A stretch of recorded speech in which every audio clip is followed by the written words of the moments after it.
Hi, everybody. Has it not started or is it that we're just on mute? I don't think it's started yet. I hope not anyway. Okay. Okay. Just checking. Thank you. Yeah, no worries. But while I've got everyone on here and no one else is talking, I think Connie is hosting the meeting today.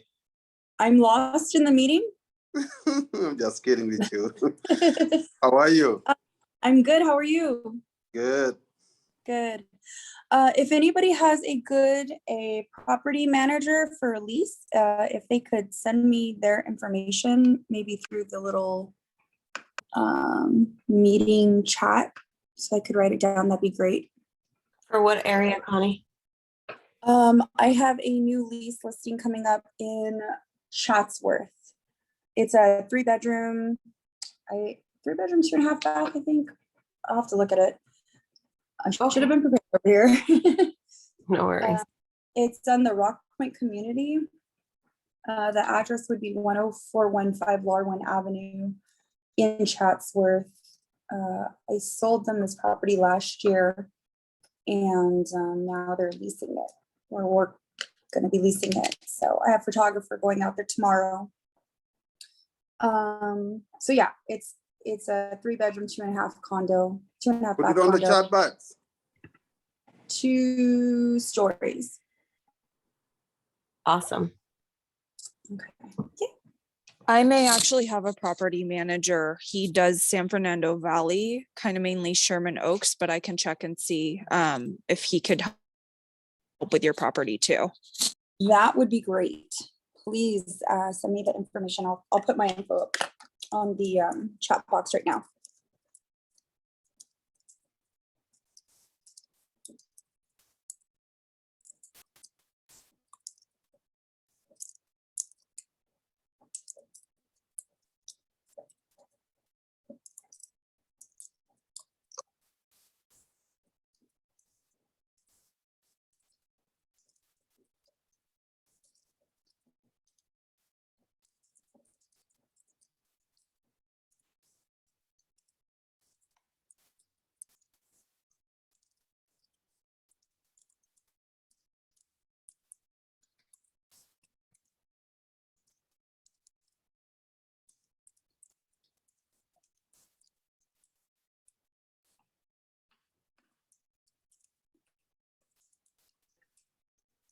You guys, I have an off market and it's posted in Facebook and it's for Carthery Circle and they're asking for 2.75. I'll put it in the document.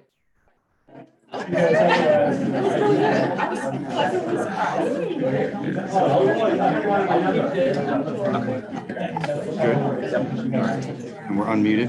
You guys can hear us on Zoom? Yep. Okay, cool.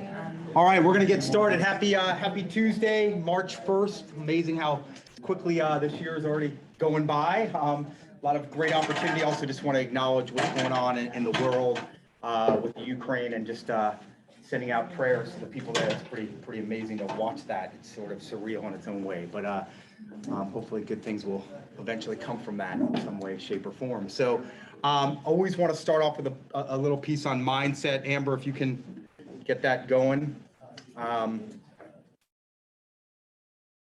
we've got a great panel that are going to talk about what we learned at Family Reunion, which is just a great experience. And this coming year, it's going to be in Anaheim, actually, which will be next year. So that's going to give no one any excuse not to be there, right? We'll have well over 100 people, I hope, if not several hundred. And it's just an amazing experience. This obviously being the first one, sort of as the pandemic is, going away to hopefully a large degree. And we probably had about half the number of people we normally have, but it was still just an amazing experience. In a lot of ways, it made it a little bit more intimate. So I think that added to the experience. And I'll let these guys share a little bit of their perspective that were first timers, right? Tanya and Latrice, and Robert was not, and Richard was, and then Brianna somewhere here was, I think it was her first time, right? Yeah. All right, so growth, success. I'm always about growth and success, right? And I hope all of us are as well. And I wrote a little bit about this, and I'm a real, I'm passionate about it. Curiosity, humility, initiative. Just that combination of core values really can take you very, very far, right? They work synergistically, right? They feed on each other. The curiosity is, as it says here, is a spark that ignites the acquisition of knowledge, right? Knowledge is a great starting point, right? We hear the term knowledge is power, and then initiative really helps you take that knowledge and put it into application, right? Applied knowledge is really power. Knowledge is a great starting point, but if you don't put it into action, then you're never going to achieve, you're never going to grow, right? And then humility really sustains that curiosity, sustains that initiative, right? You never take anything for granted. You recognize that no one knows it all, and there's always room for improvement, no matter where you are in life. And I think because when you taste some success, we often become complacent, right? And we take for granted where we are and what helped us get there. And then that gives other people and our competition an opportunity to surpass us. But when you stay humble, you take nothing for granted. You're always striving to learn more and improve. So those are core beliefs of mine, and hopefully for all of us in this office, right? It's a virtuous cycle of growth, as I point out here. Next slide. Curiosity, right? You remain in curiosity, you stay out of judgment, you don't rush to judgment, you're objective, you're open-minded, you recognize that there's multiple perspectives, and that's how we make better decisions. That's how we become leaders, right? We stay in curiosity, right? We stay out of judgment, right? We don't rush, we don't react, we respond intelligently, right? Oftentimes when we react emotionally, we say and do things we regret, and we spend all this time unwinding that effort. It's very counterproductive. It's not particularly efficient, and you jeopardize your own credibility in the process, right? When you're curious, you recognize there are multiple perspectives, as I said, and you're cognizant of your source of information, right? Everything's about context. When you hear something, don't just accept it at face value, question it, understand that there's multiple sides to that story, right? And objectively analyze the situation and then make intelligent responses and decisions, right? Any comments on that? Because I especially in the position now I'm in, I hear someone say something about someone and I'm like, okay, now let's hear what the other version is and many other versions in between, and then make sound, intelligent, purposeful, fair decisions, right? We all can relate to that. Anyone have any comments or feedback? So I definitely, there's two sides to every story. Even more than that, Especially yeah. Dealing with buyer and seller problems, the seller sees it one way, buyer sees it another way. Yeah. Our job is to just come to the middle ground. I think they say negotiation means somebody leave or both parties leave feeling like they've lost. So, you have to, coach your clients, you have to coach yourself into, just trying to find that compromise on the Yeah. ground that can excel the deal, excel your business. I mean, relationship 101 in anything, business, personal, is compromise, guys, right? So that's part of it all, right? And a willingness to seek to understand and not rush to judgment, and be open-minded that there may be a different, perhaps even better way to do something or analyze something. I think that's really, really important for all of us, and something I definitely try to instill in my son for sure. Okay, last slide here. And then initiative, right? Just be proactive, take initiative. Don't wait. As a leader, by definition, leaders lead. They don't wait for someone else to take the lead. They are leaders. They take initiative, right? And both with respect to asking questions and curiosity, and then with respect to taking action, right? Initiative is, without initiative, nothing happens. There's no results. There's nothing accomplished, right? It builds skill, it builds resilience, confidence, and ultimately achievement, right? As I said, there's a tendency to become complacent, and when we have initiative and we have humility, it deters that complacency. And it was a central theme, quite frankly. Yeah, Robert, maybe. It was a central theme that Gary Keller talks about and talked about this time as well, that, obviously Keller Williams, being the largest brokerage, have had our target on our back from our competition for several years now, right? And always striving to raise the bar, take nothing for granted, remain humble, and continue to improve and innovate. And it's definitely the way I'm wired. We're the #1 Keller Williams office in California by far, out of well over 100. And with that said, all I'm thinking about is how do we get better? How do we get better? How do we get better? Because the world changes, the world evolves, circumstances evolve, particularly now more than ever with technology and innovation. We've got to stay one step ahead. And if we don't remain humble, we'll get left behind. So I think that's something that's again, core value to this office and this company. And it always comes back to staying grounded and grateful. Like when you're grateful and you recognize all that you have, I think it gives you a lot of energy to want to improve, right? That's how I operate. I always come from gratitude and think about all the great things I have. I focus on what I have, not what I don't have, right? What you focus on expands. Any other comments or feedback, anybody? All right, good stuff. All right, next slide, please. So let me turn this off. Again, even though we're in California, we still have a very seasonal business. And I think sometimes we lose sight of that. Despite that, this is weekly, volume, weekly closings. That's pretty amazing. So I'm not going to read off every name, but it's really exciting to see how many people are closing deals in this office. It's very inspiring. I know I've said it time and time again, but it's not just, as I say, the usual suspects, the top producers. It's so many people closing transactions. So hopefully that inspires all of you guys, because part of what environment matters means is you see possibilities that perhaps you otherwise would not have seen. If he or she can do it, why can't I, right? And that's absolutely the case. So engage, plug in, participate, ask questions, take initiative, and make it happen. The opportunities are vast, guys. So make it happen. All right, next slide. So again, the Jumpstart program, I think we're doing it every other week, right? I think my team isn't here, but it's basically anyone who's new to the office. It's not just new agents, anyone new to the office. It's really an orientation, how to get paid, what some of the resources are, who to go to for what questions. So I encourage anyone who's new to the office to attend that. And that's March 4th, which is this coming Friday at 10 a.m. So command, how to get paid, and several other things, right? It can get confusing, guys. Again, asking for help is a sign of strength. So do not be afraid to ask for help. It's on Zoom as well. Yeah. So Everything we do is in person and via Zoom. I think with one class exception, I think Justin does his prospecting class Tuesdays at 8:30. It's only via Zoom. Any questions on that? All right. Next slide. Oh, there we go.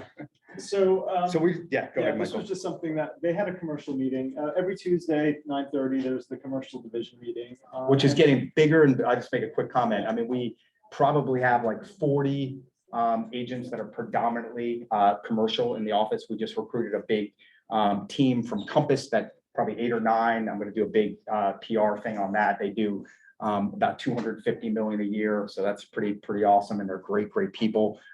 So that division is growing very rapidly, and anyone is invited to that meeting every Tuesday, 9:30. We do wants and needs. We talk about challenges, and we mastermind how to, enhance our productivity. Jasmine. Is there a list of commercial agents that we can refer to? Good point. Yeah. So as a residential agent, if you're not a commercial agent, you don't have experience, and you're, in a transaction where you have a buyer or seller for a property over 5 units and above, that's considered commercial. The office policy is you team up with somebody in the commercial division. And just like a new agent is in the mentor program, it's sort of a similar situation.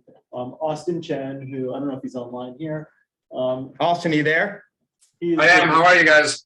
Good. So Austin's the director of the commercial division. And if somebody comes to me with a commercial proposition for sale or representing a buyer, I will basically put them in contact with Austin, who will connect you. We have somebody that specializes in landlord, in Tenant rep. tenant Tenant rep. Yeah, and that's a big thing. So if you don't try to do it, if you're not experienced, don't lose the deal. Look like you're, stepping up with your client. Go to somebody with the commercial. So one of the things though that we wanted to talk about with commercial is what's called daisy chains. Does anybody know what a daisy chain is? And basically it is somebody hears of a seller, a deal, potential deal. And it's not, they don't have any relationship with the seller, but they're gonna go and try to get buyers. And once, if they get and they'll talk to agents in the office, oh, I have this property. And, they in turn try to get this, another agent to, write an offer with their client, but nobody has anything in writing. And what's happening is we're having problems with, we have real buyers writing offers for properties that we don't have any relationship to the property with. We have, maybe people think that they can get a deal, they do it. So we were talking, and again, this comes up more with commercial, but we But want. it also happens in residential for sure. We want you to have, what's the, Austin, what do you? Yeah, again, you guys, this is not exclusively a commercial piece. It's also for residential too. Really, the daisy chain has been around for a long time. It is still very prevalent in our business and will probably continue into the future. But the reason we bring it up here is, you guys, our reputations are sacred. And we want to make sure that as agents, as an office, that we always represent and represent truthfully, and that we're able to deliver and provide the services or the properties that we commit to doing so. And daisy chains is just a really sticky situation. People trying to insert themselves into deals where they really have no skin in the game. They don't have the buyer. They're not direct to the seller. They're connecting people. And there's nothing wrong with connecting people.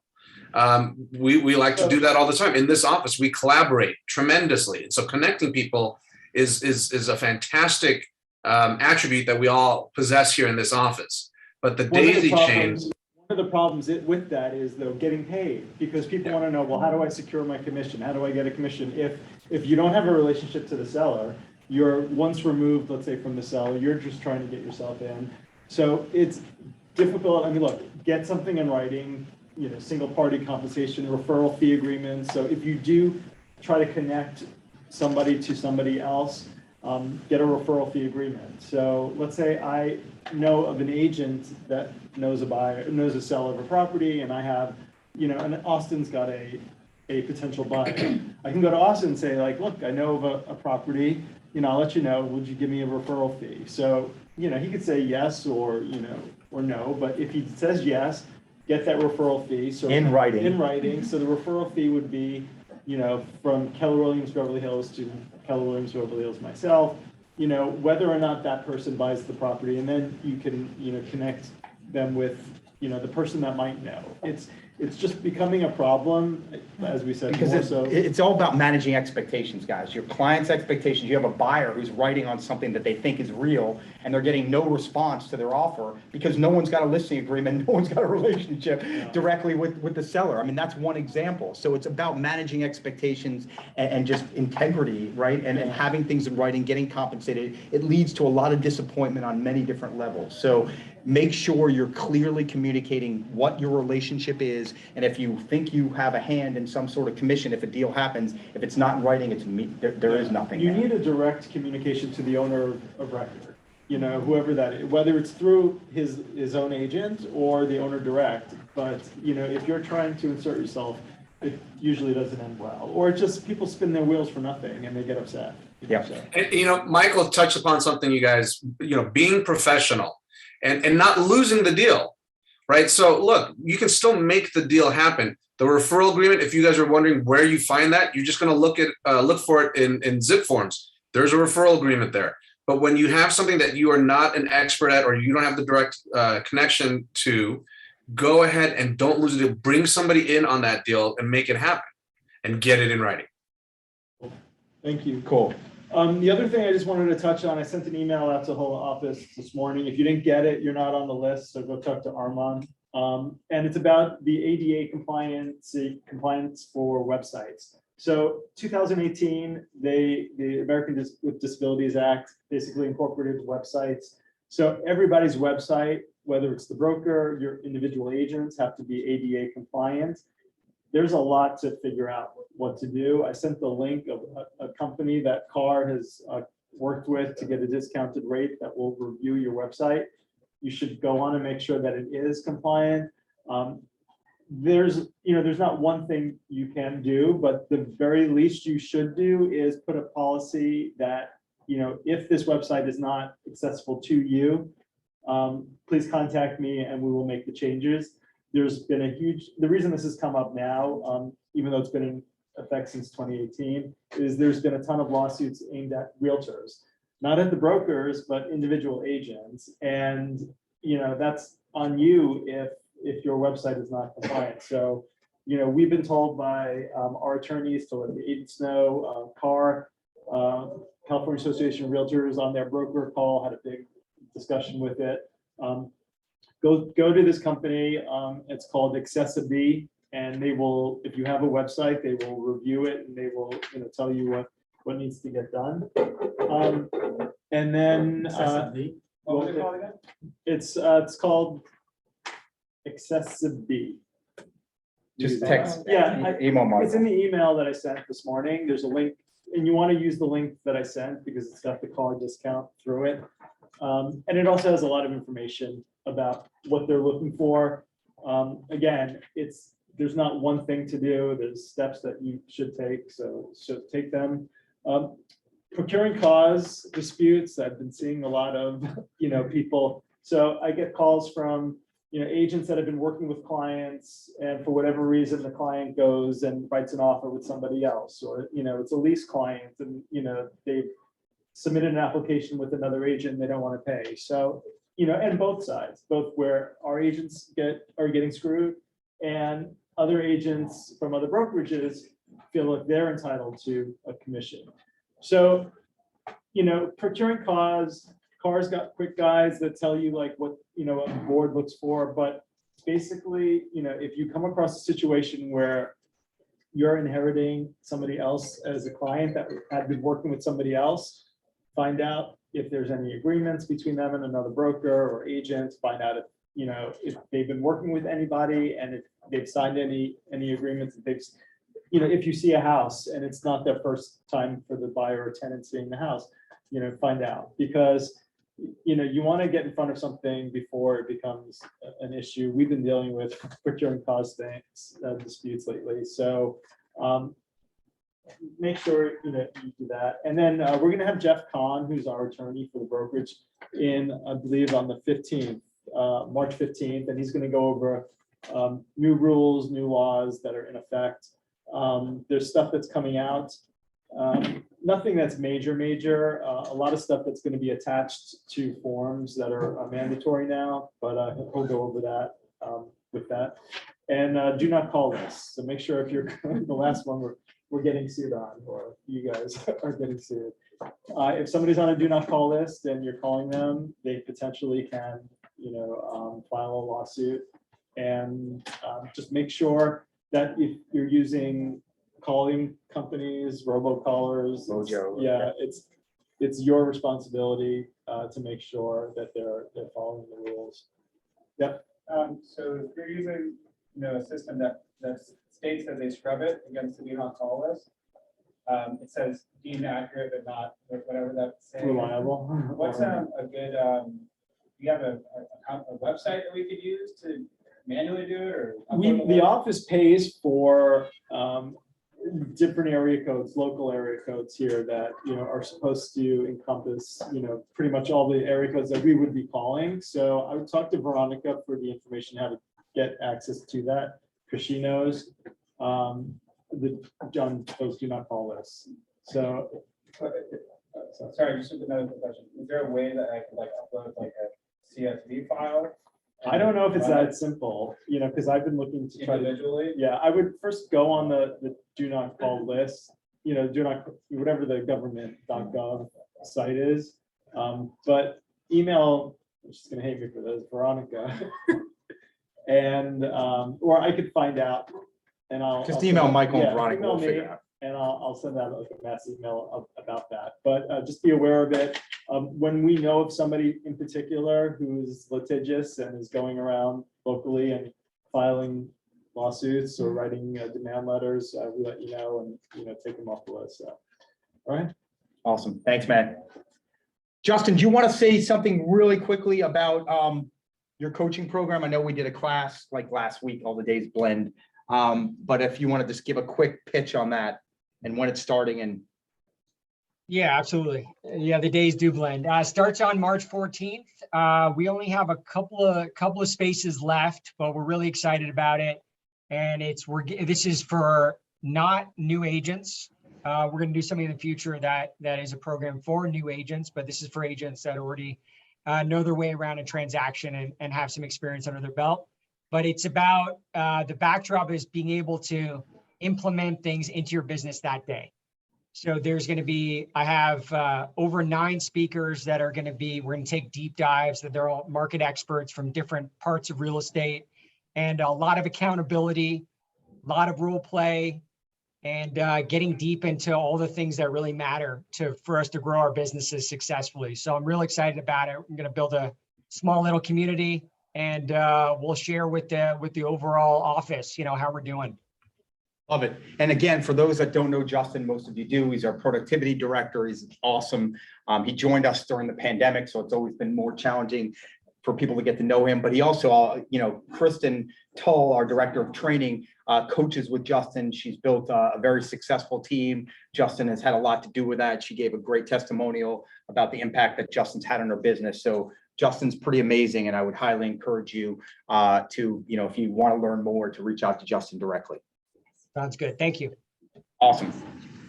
All right, next slide. I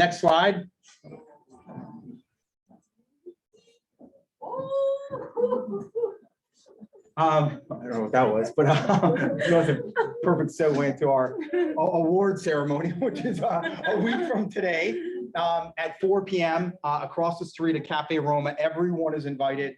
Obviously, we've had an absolutely amazing 2021.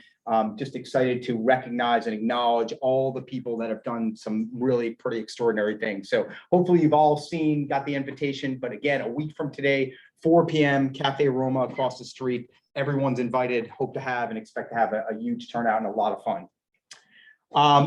Quickly, want to call on, before we go to that, I want to go to Brandon and Lauren just about what they're observing in the market, in May, I think, is here as well. So, and whoever wants to go first.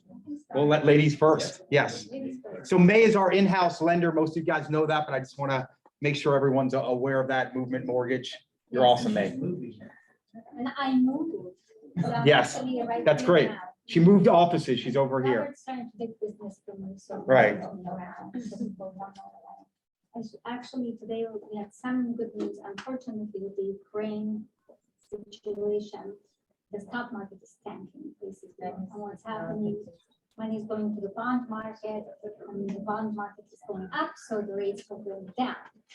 But that's not going to last too long because we don't know what's going to happen in the future. But if you can take advantage of this, I don't know if it's a day, 2, a week, but it's very temporary. We just got a big drop in rate the last couple of days. And that's more because of the bond market, not because of the war. Well, what happened? Yeah, the instability. Correct. Right. So the stock market just tanked. So what happens is money just moves immediately. The people that has money in the stock market goes into the bond, and then what happens is the bond value going up, it's just the rates going down. So it's all a domino effect. So that's what's going on with the market. And again, the important thing is this may be a week, but maybe a day, she said. This, Gary mentioned this at the convention. He said it will affect the financial market if we go into Ukraine, and gas prices are going to go up. So what she's saying, I just had a realtor tell me, well, the interest rates drop. Well, may say they drop for a very short amount of time. Short period. We don't know how long this is going to take. Yeah. So you get a buyer right. Yeah. On the edge. And if somebody locked and the lock at a higher rate, everybody has like what they call a float down option. So the rate can be dropped a little bit. You charge a little bit for it, but it's available. So if somebody that locked a week and a half ago, 2 weeks ago, we can get a much. I locked somebody at 20-year fix at 3.75. Today I locked him back at 3.3. So rates important. So that's what happens. I mean, they charge a little bit for it, but at least it's a half a point difference in the rate. Yeah. Wow. Okay. Thank you, May. You're awesome. May is awesome. Yeah. Brandon, Lauren. Yeah. Guys, I don't think it's a secret. Inventory is still very low. Good news is it's March, right? This is when things tend to take off. And so now is definitely the time if you're not already putting your plan in motion to go prospect. Justin said the word deep diving. Farming, you can deep dive like you wouldn't believe anymore, because if you recall in 2020, they did the census update where they were door knocking for information. How much money do you make? Who's in your household? Are there children here? Tells everything about you so they can update your records. It's the first time in over a decade that we had finally updated information. So you can go beyond your traditional, I want a property to fix and flip, which we can do through our website to determine what's a property that would fit that criteria. But you can find out lifestyles, you can find out people who are in their cars and their pets have, more than a certain amount of kids in a small property. So you can, target them as buyers. So just think a little bit bigger beyond the normal farms means. We have access to all that. We can show it to you. A lot of it's free, some of it's paid for very little, but ultimately you need to do niche marketing now. You can go for a lot, but try and create a niche.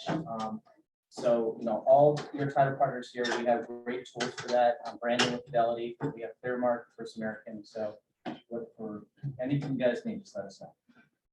Thanks, man. Yeah. Lauren, words of wisdom. Awesome. Thank you, guys. Yeah, I'm Lauren with First American Title.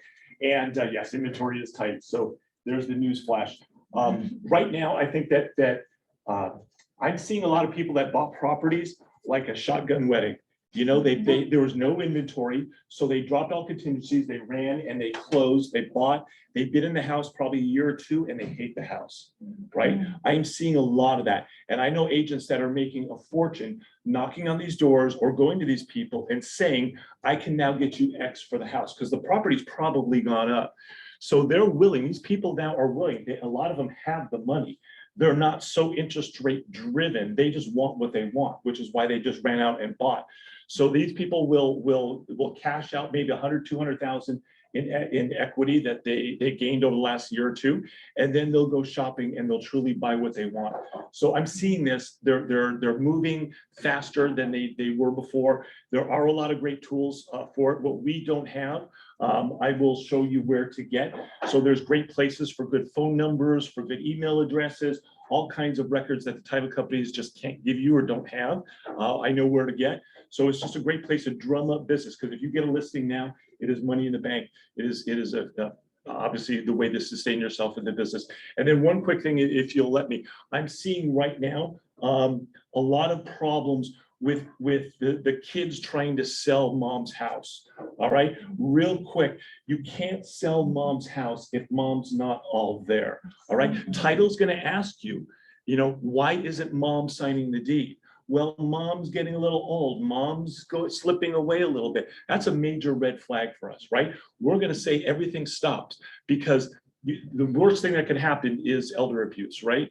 So title is going to say, can't use a POA, can't use power of attorney if mom holds title in a trust, can't do it. Well, why doesn't mom just shift trustees? Well, because she's not all there. She can't transact that way. She can't shift a trustee. Well, what if she's not in a trust and she just wants to do a POA, somewhere else? Again, she can't transact with that POA.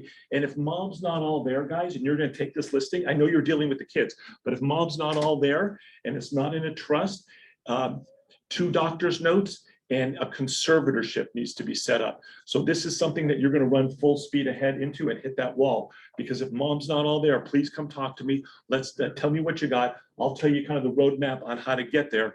And then is all the family on board? Where's the money going? There's a lot that goes into it. So just be careful, please, on kids trying to sell mom's house. Awesome. Thanks, Lauren. Real fast, we're going to be very concise. Wants, needs, coming soon, off market. Anyone want to share anything? Yes. Michael. Yeah. My name is Michael Kafai. If any of your clients are looking to build or develop, we have a list of properties that are being ready to issue permits, which is the next hot thing out there for multifamily. I know this is not a commercial meeting, but if anybody has clients that wants to invest in multifamily and build and develop, we have some coming up that's completely off market, and I'm direct to seller. Okay, 310-279-8200. You can text me, Michael Kafai. And if anyone didn't get that, they can text me and I'll give them the number. But do you have retail and industrial as well? No, just multifamily. Maxwell. Yeah, I have a listing coming up in View Park. It's like 4,000 square feet, 5 bedrooms, 6 bath, completely redone. Should be on the market March 27th. Awesome. Great work. What's the asking on that, Maxwell? Currently it's 2.2, but that market is like, there are 5 properties in that area that just went on the market. And they all got 18 or 19 offers or more. So right now it's at 2.2, but if the market changes, it could go up. So if you talk to me now, you could save 100,000. There you go. Basically. Yeah. Can you give us your name and number, please? Sorry? David, just text me. Go ahead. Okay. It's Maxwell. I have a house coming up in Hickory Grove on Maryland Drive. The main house is 4-bedroom, 4.5 bath, and there's a permitted ADU with a bathroom and shower. It's a designer house. We designed by Ryan Sagan. And I'm listing it for 3.4. It has a pool too. 3-4. Everything's remodeled. Yeah. Brand new. Is it, where in Maryland? Do you have the- If you have 3.4 and higher. Michael, go ahead. What? What, do you have the listing? Can you tell us the address? 6447 Maryland. My husband's the owner. Yeah, yeah. Great job. No problem, sharing. Love it. Who else?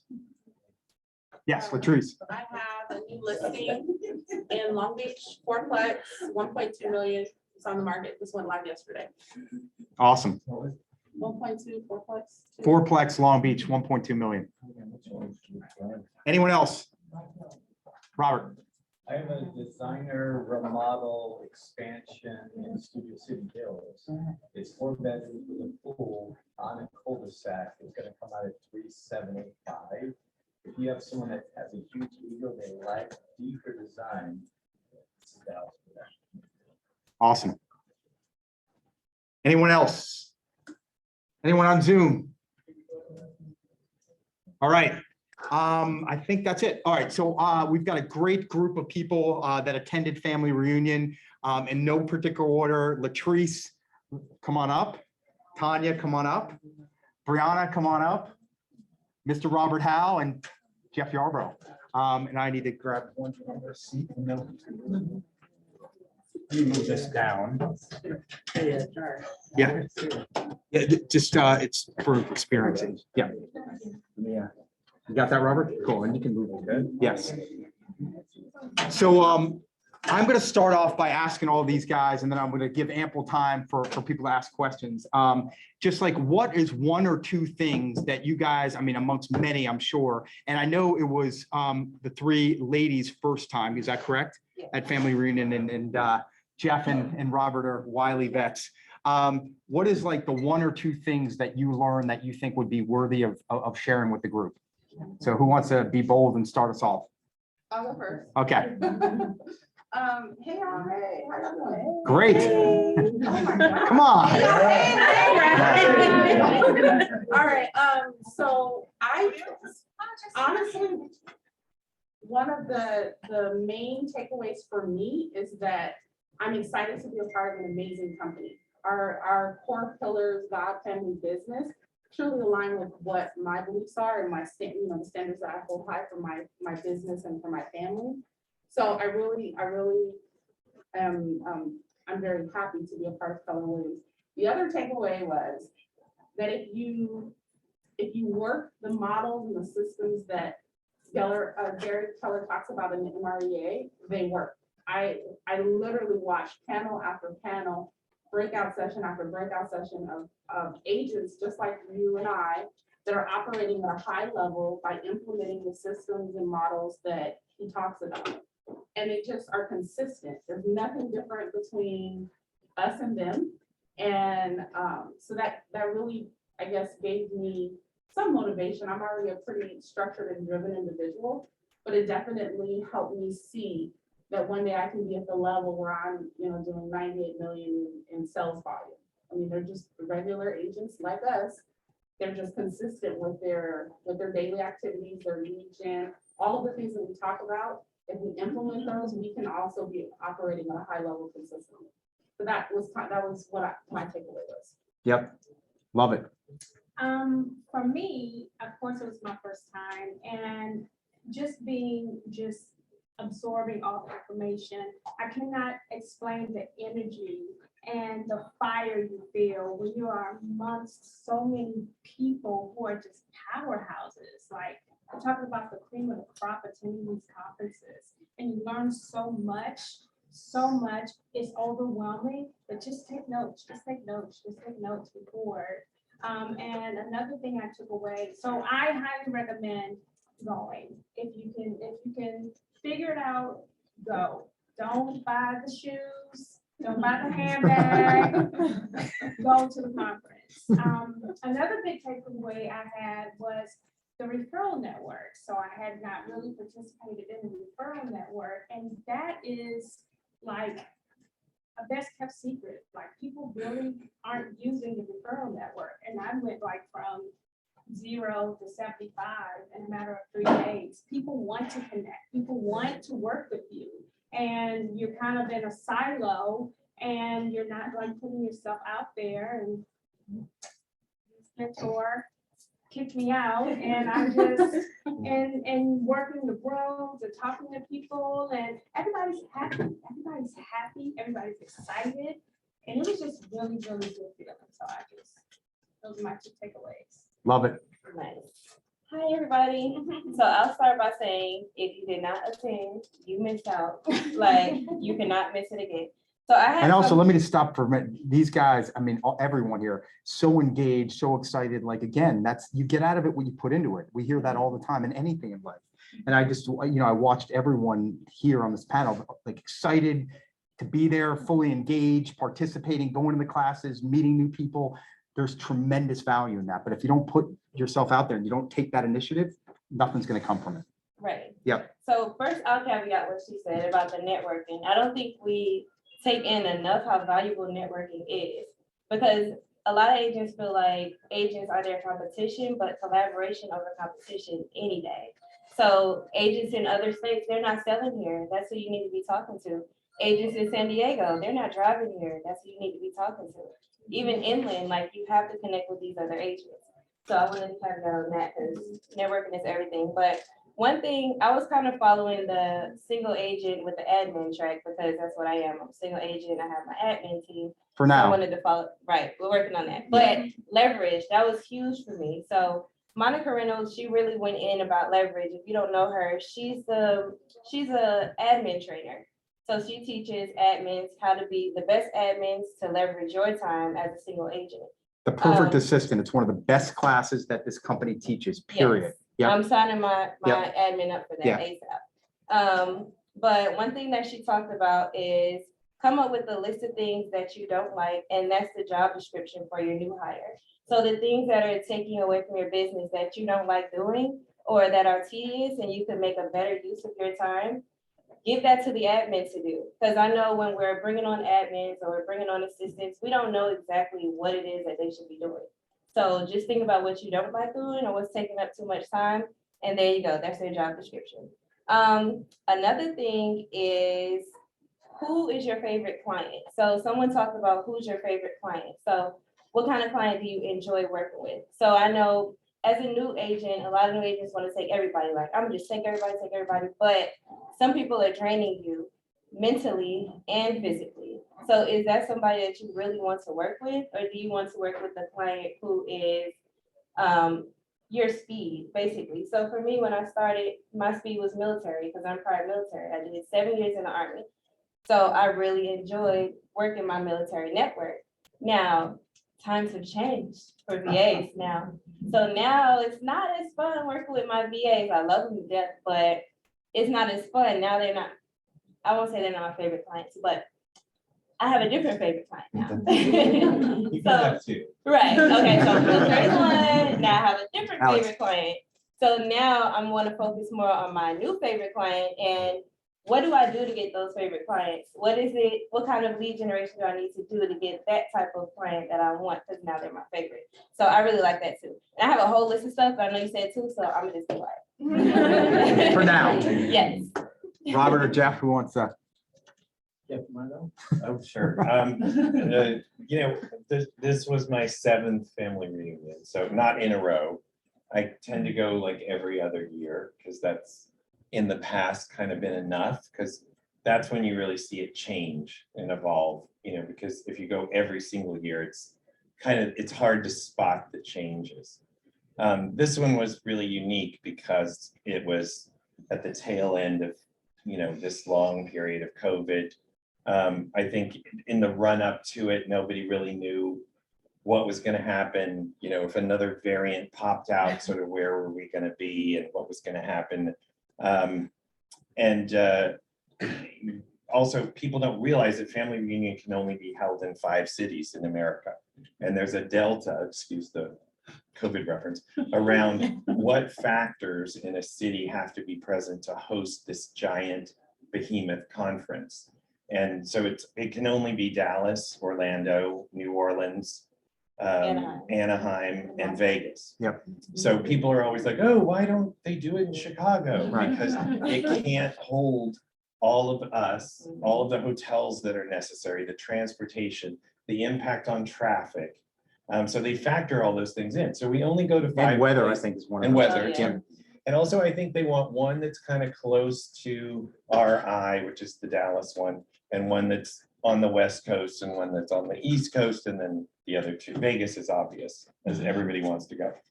So this one being in Orlando, one of my big takeaways is I never have to go to Orlando again. So, finally got there.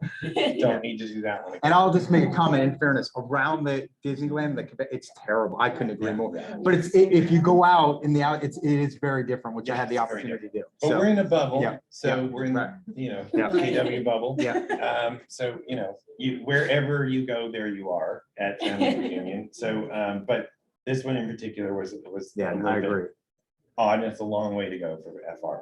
But that was one of my takeaways. Don't have to do that again. But I'm excited about Anaheim, very easy. Anaheim, yep. So this coming year, you guys, you can literally commute to family reunion. You can look at the agenda, you can pick your days, pick your panels, dip in and out.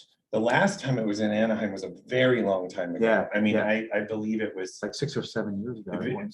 maybe even more, but I went to that one and I recommend that you get up with Pels. Yeah, I think we're gonna get a Yeah. big block The second proactively. day, Because it's like the event after event. well, it depends on what you want to do. Yeah. I mean, we got a hospitality suite for my team at the time, so you could go Fully crash immerse and, yourself, if you wanted to. But Yeah. a lot of people appreciated the fact you have kids and dogs and family responsibilities, and maybe they're caregivers and stuff too, of dipping in and out of it, which you can't do, at any of the other ones. So this upcoming one, I would suggest, if you really want to go and test drive it and don't want to leave town, do the next one, which is sort of my other takeaways. I did test drive it, and it was fun, early in the morning. The Yeah, traffic was, you could do there it. was no traffic.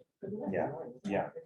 Also, on the COVID front, I thought it was interesting, because they, I don't know, you guys probably have never been on a gay cruise, but if you have, I'm going somewhere with this. So, 3,500 gay men on a boat, what could go wrong? But one of the things they do on gay cruises when you get on is you get on and they have this big cocktail party that night, and everybody's on the deck as we sail out to sea.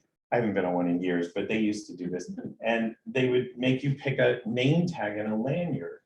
And so a green lanyard meant, all bets are off, whatever you want. A yellow one was, it's complicated. And a red one was, I'm on my honeymoon. But in the gay world, red has degrees. So when I got there, I saw these 3 bins, and there's like red, green, and yellow lanyards. And I'm like, wow, they're even facilitating.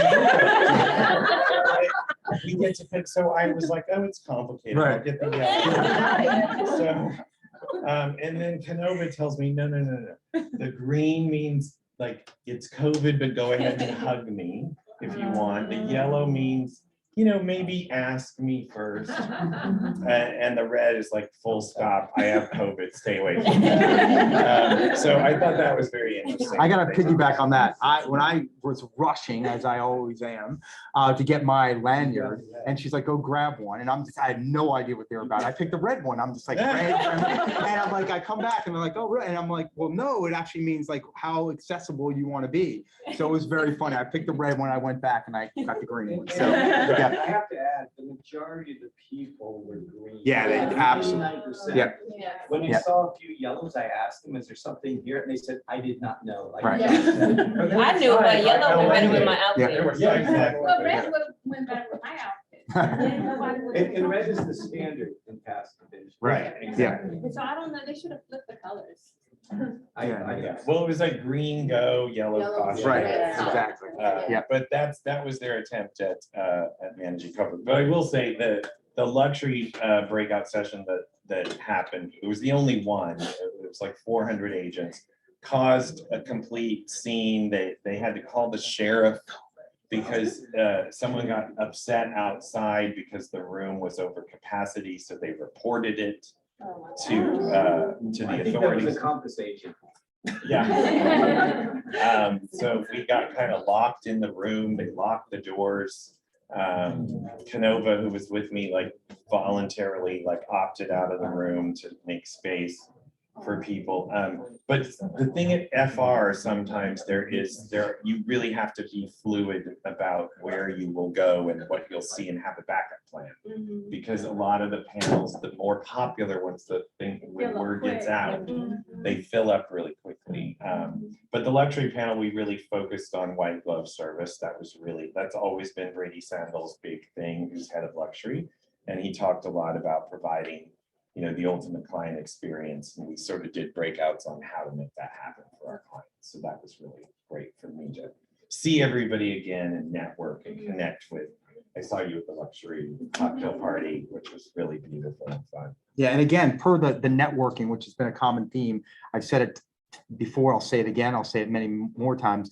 We take for granted we're in Beverly Hills, and obviously there's a gravitational like pull toward Beverly Hills in many different ways, but the confluence of wealth and opportunity here are amazing. And creating that referral network, guys, if you're not creating it, you're missing out and you're losing out on opportunity, because people really look toward Beverly Hills. So Everybody wants to be friends with Oh Beverly my Hills. Yeah. gosh. Yeah. We were rock Everybody. stars. Yeah. Literally, they're like, Yeah. So I've gotten 2 referrals already, over $1 million, just from family reunion, just Yeah. because Beverly Hills. And Brianna said it really well before. Don't view it as your competition. This is collaborative, and it come from a mentality of abundance and not scarcity. And Mhm. particularly when you're in Beverly Hills, there's tremendous opportunity. Yep. Yep. Robert. So what I took away, which they haven't pushed as much at previous conventions, was Gary interviewing the president and doing career visioning with him, say this is the best thing that anyone could ever do when you're hiring people on the team. Can you give a quick overview of what career visioning is? Because a lot of people don't. Overview is you give someone that you want to interview a test. It says, hey, look, this person would be great basically for an admin position because they're not socially outgoing that much. They're not talking to everyone. Or this person is great for this position. And then Gary went into deep interviewing of our current president, going through what happened after college. Not Biden, but. How much Company. did you make? And it was interesting as he went through all these layers and asked them questions afterwards, that the person that's getting interviewed sees deep within themselves, and they may see things that they didn't expect. And the president one time was a little teary-eyed. And I thought, at one point, I thought, this isn't our president, is it? It's just a top agent that he's interviewing, but it was our president. And then he ends it after he went to flow charting the whole thing. And just said, this is what we need to do with everyone. And take that extra time, because as we've heard over and over again, if you hire the wrong person, it's much more expensive than hiring the right person. You want to hire superstars. And right now there's a shortage of superstars, but if you go through this process, you're not going to be crying 9 days later. It's a proven, let me just say this, it's a proven process and system to make the right hire. That's what it, in any way. And it's literally something very unique to Keller Williams.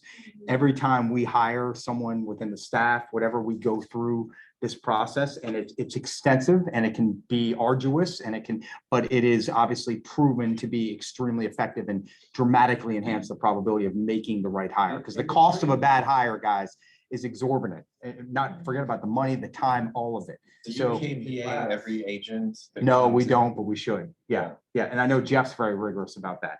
KPA is a piece to that career visioning process, the Keller personality assessment. And it's a very, it's a proprietary tool that Keller Williams offers. And it's free. We spend money on it. So anyone who wants that KPA can have it. I'm probably getting inundated, but that's Yeah, okay. It's really, and it's the KPA is one piece to the whole career visioning process. And Josh could go through that with you. Yeah. It's really informative to do it on your own.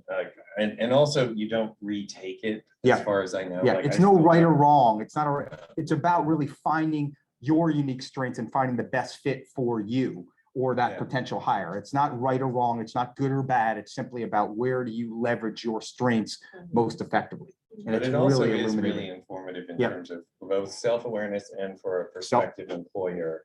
Because when I look at one, and it is unique to Keller, I can really tell going into an interview how to communicate with this person, how to draw out their strengths and see what they're on the KPA, what maybe they're not so great at. Yeah. And does that really fit with, like if you're hiring an admin, does that fit with admin, or are they more of a top agent? Are they Right. more of a mega? And then they're gonna give you a different experience as an employee. Right. So it's an interesting tool. We use it, Blake and I use it on virtually everybody we talk to. Yeah. Yep. And then how you will motivate and maybe even pay this person. Yep. Because they may be motivated, or you may be motivated one way, but they're certainly not motivated that same way. So you give them different. It helps shapes the way you and it interact with them. keeps So on yeah. their team.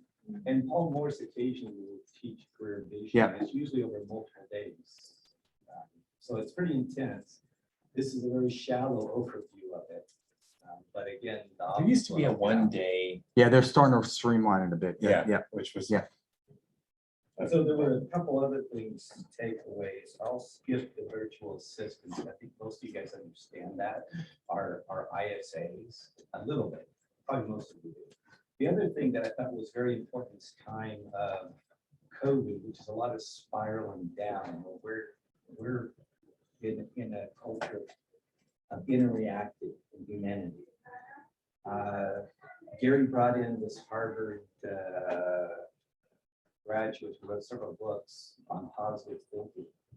And he basically was saying, if you're negative thinking, or your body just has a negative vibe, you're standing in a group of people waiting for a bus and you're tapping your foot, the whole vibe of the group goes down. And he said the reverse happens too. If you're being positive around a group of people, it's like a virus. It spreads through the virus. And he said, I can't remember if it's 30 or 60%, your sales will increase if you're being positive and not letting negative energies pull you down. During COVID, we've all been hit with negative media and constant negative vibes. The culture of Keller Williams before COVID was 3 hugs a day.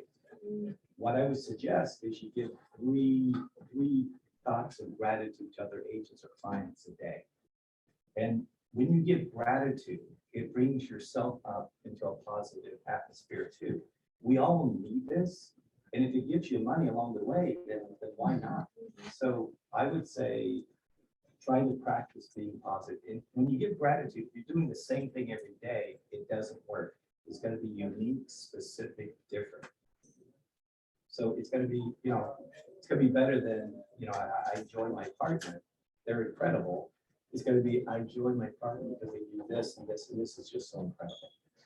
Just a unique thing. Same thing with clients and other agents. And we all appreciate it. And it's a little selfish because it's going to come back on yourself if you're giving gratitude.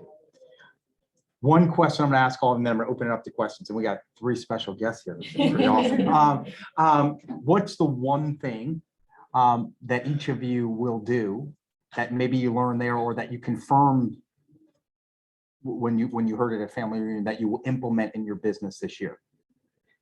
Different or like a reinforcement? Either one. Okay. You want to start? Well, yeah, I mean, one thing I've really tried to practice, and it kind of feathers in with what Robert was talking about, is celebrating the victory of the day.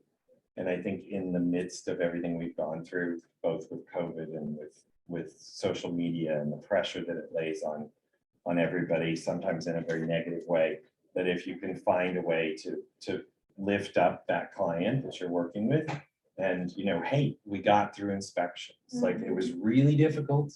I know you didn't want to give them $50,000, but we are moving to the next stage of this transaction, which is ultimately to get you to your goal of selling this house. And so I was sitting next to Jeanette Spinelli, who's a big agent out of Austin, one of the top 1% of the 1%, works only with high net worth clients there and sheds everyone else to her team. And she told me about this book, which was called The Power of Moments, which I hadn't read, but it is this idea of just sort of staying in those moments in the deal. Because we all think about, oh, what am I going to get this client when we close? What's that gift going to look like? But you've got to sprinkle that gratitude from the day. Congratulations on your offer being accepted. This is a big deal moment. And then every time there's a milestone. And that just reinforced that, talking to Jeanette and me sort of not always walking that walk, that this, from here forward, I'm going to make sure that every time we have one of those deal milestones, that I really reinforce the positivity of that and make that client feel good about a possibly tricky situation. Yeah, love that. And it ties right into what Robert says about gratitude, right? Yeah. And everyone wants to feel acknowledged, guys. Everyone wants to feel like they matter. That's just human nature. So we can all be better at that and be more present and cognizant of that. Certainly myself included. So I just signed loan documents in my own thing and came from the escrow officer, and I texted her right afterward. It's been amazing and a very challenging deal. And, you know, I just said, great, I had never met her before. Great to meet you and appreciate everything. So the little things, people remember those things, guys. Like that is big. Like, and they sense when it's authentic. So, and don't you think in our business, you guys, these things get washed over, like he's talking about, we're like, oh, our client just signed loan documents. Yeah. Big deal. Good. Check box. Yeah. But, you know, it's true to them. They don't know what they're doing. They're sitting in that room, signing a jillion papers. The escrow officer's assistant is going so fast. Yeah. And, you know, sometimes I try to show up and it's been challenging during COVID, but sometimes I try to be there when they do that and kind of hold the hand per se. And at least like Josh said, you know, somebody should tell him afterwards, whoever your agent is. Yeah. That's a big deal. Yeah. We got this done. We got this. Love it. We've now got 3 days till whatever. Yeah. You know. Yeah. Great stuff. Who wants to go next with the one thing? Yeah. So my thing is kind of getting back to basics, like focus on the one thing. Because especially now, even just within Keller Williams, there's so many different like things you can focus on. And you know, we get caught up in the red shiny object. So focusing on the one thing and just going with that. I know somebody. What's your one thing? Huh? What's the one thing? I wasn't ready yet. Okay. But somebody, I can't remember who said this, maybe you can remember. But she said her dad was also in real estate and he asked her, she was in real estate for like 5 years. And he asked her, have you started being an entrepreneur 5 times or have you been in business for 5 years? And I can kind of relate to that because it's like you're starting over, you're changing your focus, top of the year, but are you focusing and keeping, you know, the momentum? So I like that. I'll get back to you with that. All right, love it. What I'm planning to do is my leads, I want to get in front of them in 24 to 48 hours. With, you know, we kind of got very comfortable with Zoom and not having that personal touch. And I just want to start talking to people and engaging with people more. And, you know, if it doesn't pan out, it's okay. We had a cup of coffee at Starbucks and I found a new friend. So that's what I want to do. All of my leads, I want to get in front of 24 to 48 hours. Love it. Speed to lead, guys. I cannot, you know, that was another major theme is speed, guys. Robert talks about it all the time. All these guys, like, it's critical. Hey, can you guys all mute yourselves? All right, can you guys, so that's a big theme. Latrice. All right, so for me, my one thing that I'm gonna be focusing on is ensuring that my infrastructure is set up properly. So that as I scale and build a team, I have all of the things in place where my agents can kind of just plug in and go. I think that's very important. I'm learning to, after watching everyone at Family Reunion, that was my big takeaway. All of the agents that are operating at a very high level, they were very intentional with how they built their team, making sure that they had a TC, they had an admin, and they brought on the buyers. There's a process in which they did it. And they even talked about their failures and their successes in how they did it. If they didn't go that original way, one agent talked about how they hired a buyer's agent first, but they didn't have an admin, and that didn't really work. And so again, in the MREA, they talk about the right way to do your hiring. So I think that overall, my focus is going to be really making sure that my infrastructure is super solid so that I have a successful Yep. year. The foundation, guys. So if you want to scale and grow, if the foundation is weak and not stable, then that's a problem. And really spending something, it's like you got to slow down to speed up, right? You got to build the foundation. That's going to give you the right leverage to ultimately scale and grow most effectively over the long term. Yeah, so I want to just touch on that really quick. I had this goal, I wanted to, execute X amount of transactions this year. And I had to reevaluate that because I didn't take into account, well, I have to train this person that's coming on board. I need to make sure that the systems work and that all of these, and that takes time, right? It takes a bit of time for my dollar producing activities. However, I understand that if I get it right out the gate now and set a strong foundation, I can continue to scale and I can speed up at that time. But right now I'm slowing down just a little bit and I had not factored that in. I'm starting to really look at my business or operate as a CEO and really take on the leadership role.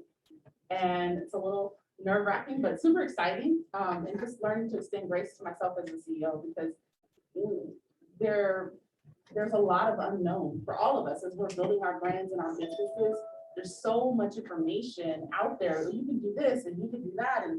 And you just have to find what's going to be true for you and stay in your lane. Don't deviate from, because you've heard this and like she said, all the red shiny objects. It's easy to come back from Family Reunion and want to implement 52 things that you saw.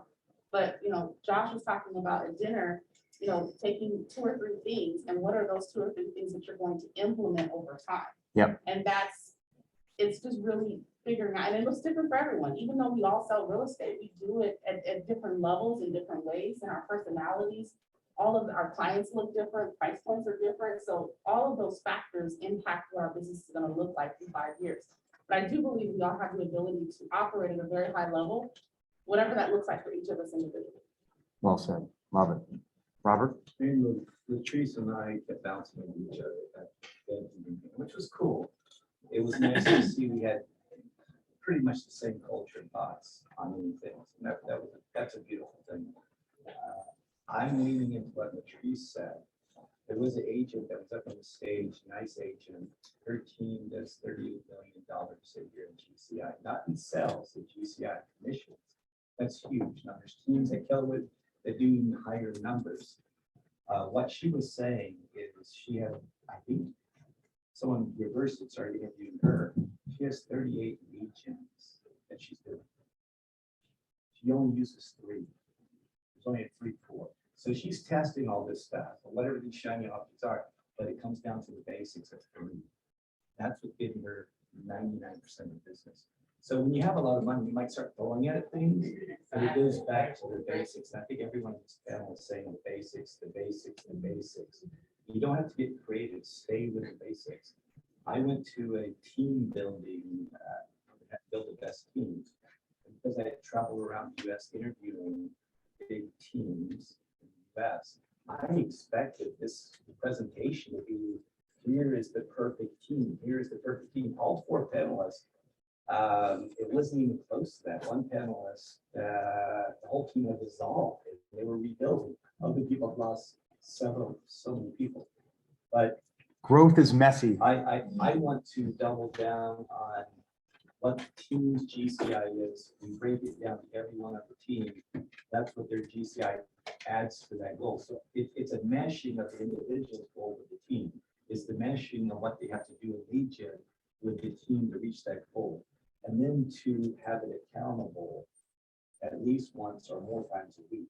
And I think that flow and that accountability will make everyone grow. It keeps everyone on track. You could have a superstar on your team and they could have a week where they go into a slump. You want to catch a slump for teammates quickly, get them out of that slump and move up. So it's building that team through hard work and perseverance, but at the same time having fun along the way. So it's team building, having events, doing what it should be, because it is about, God, family, and then work. When you take bowl, one of the first things they have to calendar off the first few times I took it. I didn't really get this. It's calendaring off time for you and your Families. around. Yeah. And that's because if you're gonna work and just kill yourself, What's the point? Yeah. So if you do set your vacations first in your calendar, then you just time block around it. It was really big about if you're doing weekend, you don't cut into your weekend, you stay in weekend. That's the basic fundamentals. And they double and triple down on that conversation. And it's everything we've heard, you just have to do it. I'm going to give two quick things. I'm going to open up the questions and we're going to wrap this up very shortly. 82% of sellers interviewed one agent. 82% of sellers interviewed one agent. Speed to lead. Okay. Average consumer is an agent in an agent's database for 18 months. The nurturing process, the follow-up, we've heard it time and time again, the fortunes in the follow-up. If you don't have a system or a process to follow up and stay connected, again, typically a deal is done on like the fifth to eighth, point of contact. So that is absolutely critical to nurture, to follow up.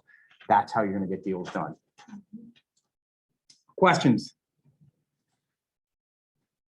Nobody? Come on. Anyone on Zoom? All right.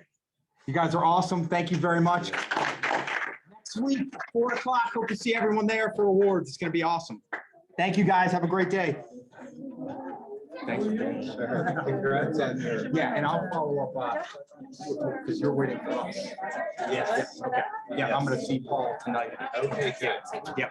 Oh, yeah, you guys know. Good. I'll see you tomorrow.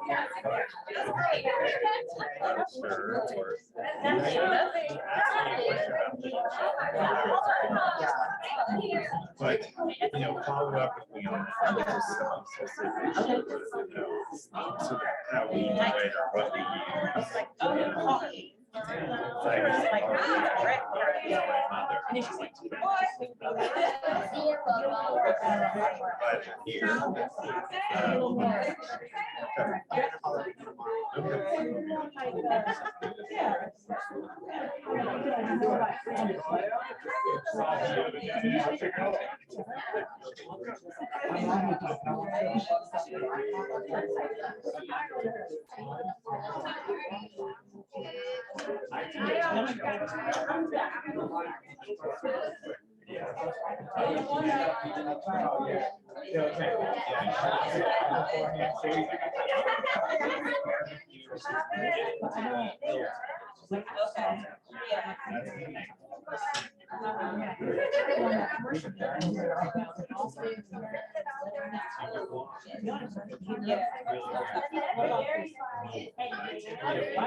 We got all the.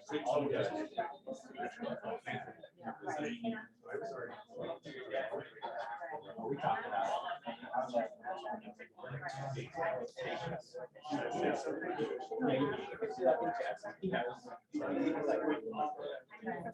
Right, right. I got you. You can go give a little tongue in cheek.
I didn't hear about it this time, but at the last minute, so I was like,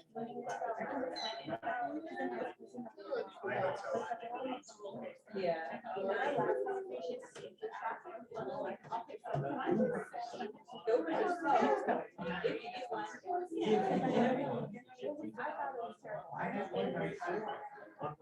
Mine too, and it was right there.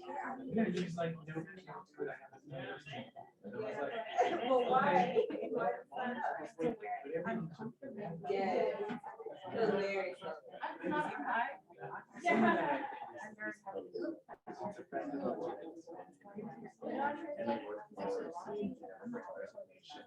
everywhere.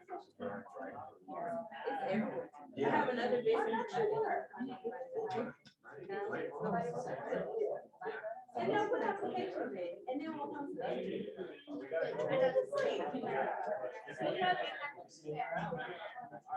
oh, wow. I'm gonna start recording. I've been a lot of applications, and I'm calling them.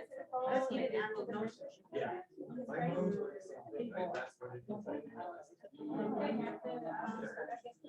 What page? Stop that.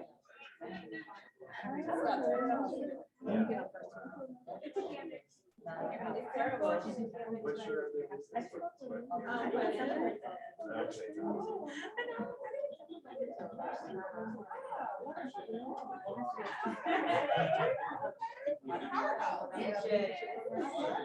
Thank you. Yeah. And it coincides with real estate too. Like, I have a lot of business owners. And then people running business owners, they're bad. Yeah. Some of them are, yeah. But I enjoy it. It's nice watching them come from when they come to me, so when they're heading out the dark side. Oh, these are my kids. So this is 3 of them. So this is Queen, I don't know what the jacket on. And this is Anthony sweater, on a line, but whatever.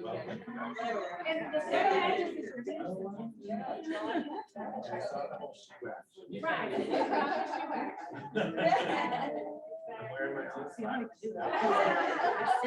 just sent her. Oh, yeah, that's a good time. I'm like, here, let me show you, let me show you. Well,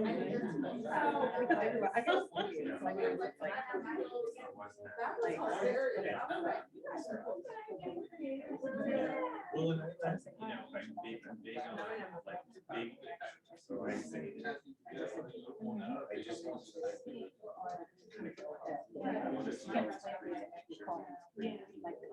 because that's part of the game, you know, and just like do it with scoop.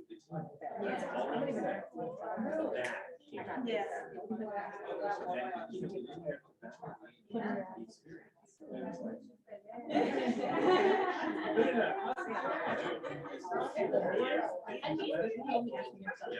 And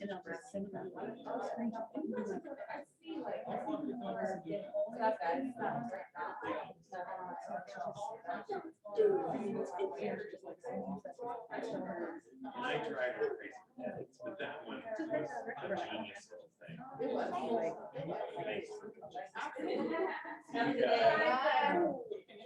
Stop it.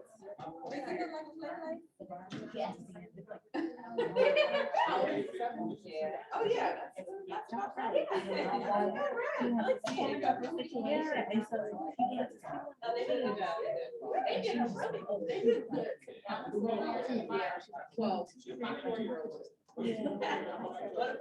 That's my 2-year-old. Oh, yeah. Yeah. They do really good. I don't worry about them so much. See you. Hi, I'm Tara. Nice to meet you. Hi. Brianna. Nice to meet you. Nice to meet you too. Hello. Hi, Carol. Nice to meet you. Oh, yeah. And your time. Well, I'm gonna. Did you want to?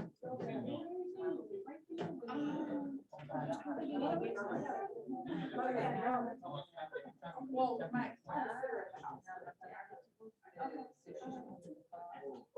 I'll see you.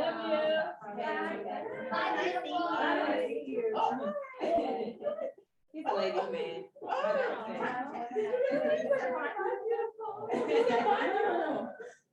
Bring it in. Love a bowl of man. It's so sweet. I love it. That's a troublemaker. So I'm go home and tell my guy and be like. No, I had to change it because I got a whole bunch of work to do. All right, I'll call you. Okay. Okay.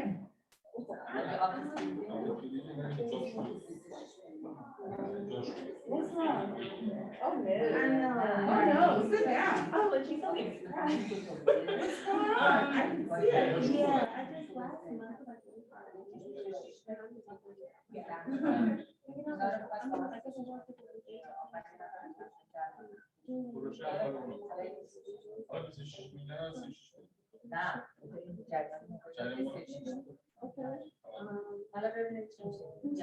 So, what's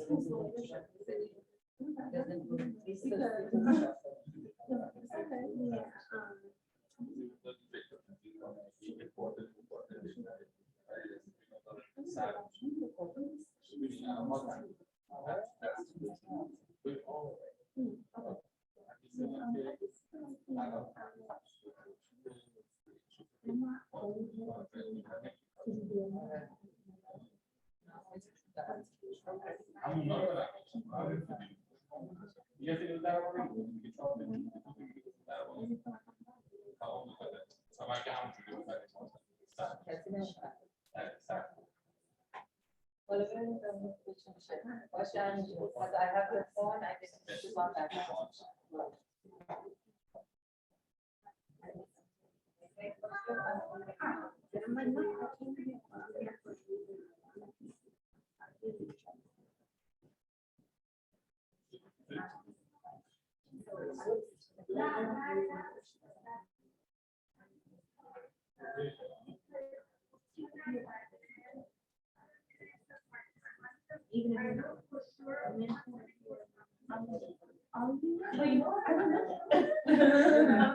haven't advertised it because, I want to make sure, because I just started not looking into it. guess I provide mentorship already, so like some people, right, I think like, might as well be like a professional mentor. Yeah, so she's one of my mentees, and then Janice Holland, she's a newer agent here, she's a mentee as well. And then I talked to the other agents, like Wendy Sanchez, she came today, and so a lot of it's honestly, I've struggled. It's different, and the conversations are different. The challenges that we face.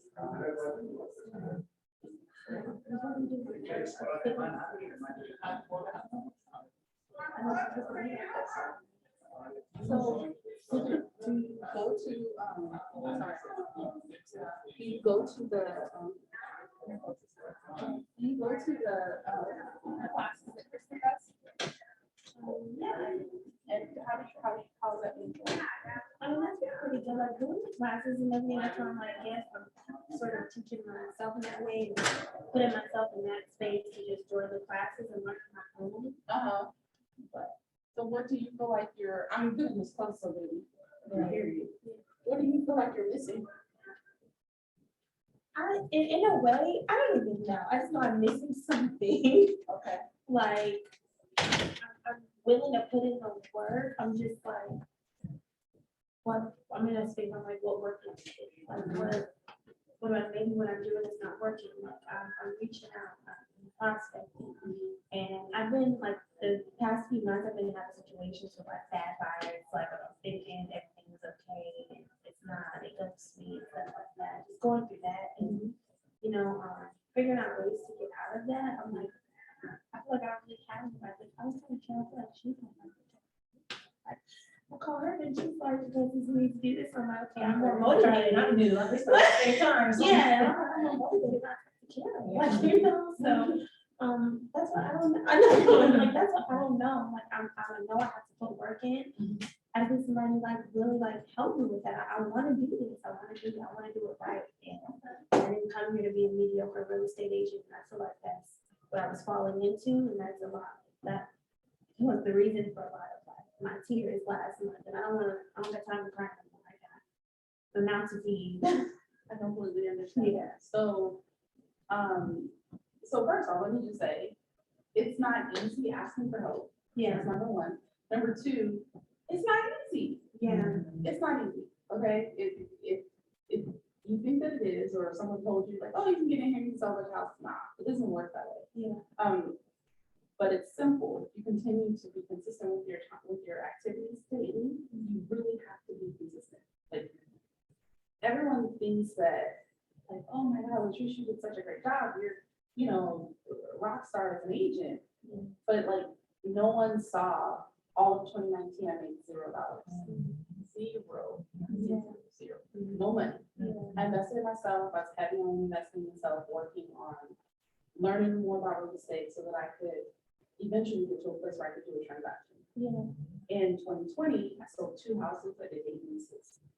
Still not very much money. I made $19,437. That's like nothing. In 2021, I sold 27 houses, and even once you say I was like over 3. I say that to say this business takes time, right? But it was open houses, door knocking, cold calling, consistently. For a lot of, I had people cuss me out. Why are you calling my house? How'd you get my number? What do you want? I had people literally lock the door on me because I was Black and wouldn't let me into sales offices. I'm talking about other agents. I had guns drawn on me in Arcadia because I was told I didn't belong in other showing houses. So a Caucasian woman called the police on me. They came with guns drawn. She said that my client threatened to attack her. I say all of this to say to you to be encouraged. Right? I'm just a regular old person. I am nobody special. I had a vision. I told my husband, like, I'm gonna be a millionaire. I literally wake up in the middle of the night, let's go. Right. What is wrong? I'm down. I literally wake up because I've been given a vision and I'm very clear on where I'm going. I try to have blinders on because I don't want to focus on what this person is doing, that person is doing. I try to focus on what I'm supposed to do. Yeah. Right. Everybody has their measure of genius level talent. Jason said that. Right. Love me some Jason. And it makes sense because we're all purposed to do a specific thing. And our specific thing, although it may be similar, our walk is different, our path is different. So if you want to be successful, you want to operate at a high level, nobody gets there alone. You can't do it by yourself. I would love to support you. I would love to support you. In any way that I can. I don't know how we could talk to this and see like how that works. If you want to change resource. How ladies doing? Good. How are you? Good to see you. Yeah, I spoke to Christine actually last week about this situation. And what'd you say? She told me to tell you, she was like,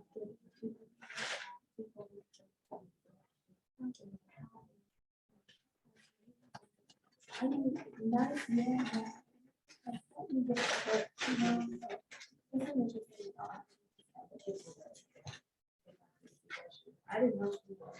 Yeah, it was fine, but, yeah, because everyone keeps like, are you guys already? No, I'm just a regular person. But I think I have a passion to serve. I have a passion to help. I truly believe like I've been blessed and I want to be a blessing to people that are around me. If that means giving me an encouragement or like giving guidance on how you can control or suggestion, can't do work for you, but I would definitely share as much as I know. I'm still learning too. Okay, so that's the, you know, and I explain that when they say, you should do this. I'm like, I'm still a new agent. But I guess because I've done so many transactions, it's mostly just up to about 5 to 6, 4 to 5 transactions a year. So look at it like that. And I've been in this business like over 5 years. Right? Yeah. So I've learned a lot and I'd be willing to share. And I'll talk to Kristen, or you can talk to Kristen about it. But yeah, I know. As much as you know, I understand I love what my work is. I really love work. Like, that's pretty much it. Like, I'm sick of nowadays of that. So have you been able to do this? Actually, one of my reasons is like, I did my first lease. So that was like my first deal, pretty much. You have a CRM? Do you have like what is your day? Do you have a calendar that you follow? I do, yeah. So I do my cold calling. I reach out to people. When you cold call, how many hours a day cold calling? I would say like an hour or two. How many phone numbers are you calling? To be honest, I've done it in like 2 weeks because I've actually just been opportunities the past 2 weeks. But when I was doing it, it was about 50 people a day. I was really talking to a lot of people. And even like the tone, How do you feel on the phone? Like before I'm on the phone, anxiety take over. But I do it. It's kind of like pushing me out to the water and then I'll just start swimming. Okay. Yeah. Door knocking, No, just like you explain all the things that happened to you. That's kind of what I've been scared of. And I'm like, I want to go door knocking. I'm with you. I should work there. And then today is door knocking. I have something to do with things. Yeah. Yeah, I definitely want to go door knocking, but I'm not gonna lie to you, I've been really scared. I've been like cash trauma, like in my life, that's just been scaring me to do that. I don't suggest you go door knocking like yourself, but I do think you need to figure out what region activities work best for you. What is I want to try it. I'm open to trying it. Right, so you figure out, and that's what I did. So I did everything that I heard people don't like doing. I door knock, I did open houses, I cold call. And I found that I'm really good with like being around people. So I door knock. That's kind of my strong point. Once I'm in front of people, I'm good to go. So that works for me. I'm not the best on the phone, but I still do it on my cold calling days. I still do it because it makes me a better communicator because I hate it. I absolutely hate it. Let me just show you. Your calendar, do you like to write things down? I'm like old school, write it down. Yeah. So as you can see, my calendar, is time blocked. I have it color coded, but I don't know why it's not color coded on here. Probably because it's from my phone. But I time block everything. I literally follow everything is on my calendar. If it's not on my calendar, it doesn't exist. You have to figure out what system, and we can talk about all of that, but I'm willing to help. I'm, whatever I know, I will share, and maybe we'll learn some things together. I am also in the commercial, I'm a commercial agent as well. So I'm learning on the commercial side. Any nuggets I learn in that, I'll share with you. At the end of the day, you never do it, especially and share information because you know, because it's not easy. Yeah,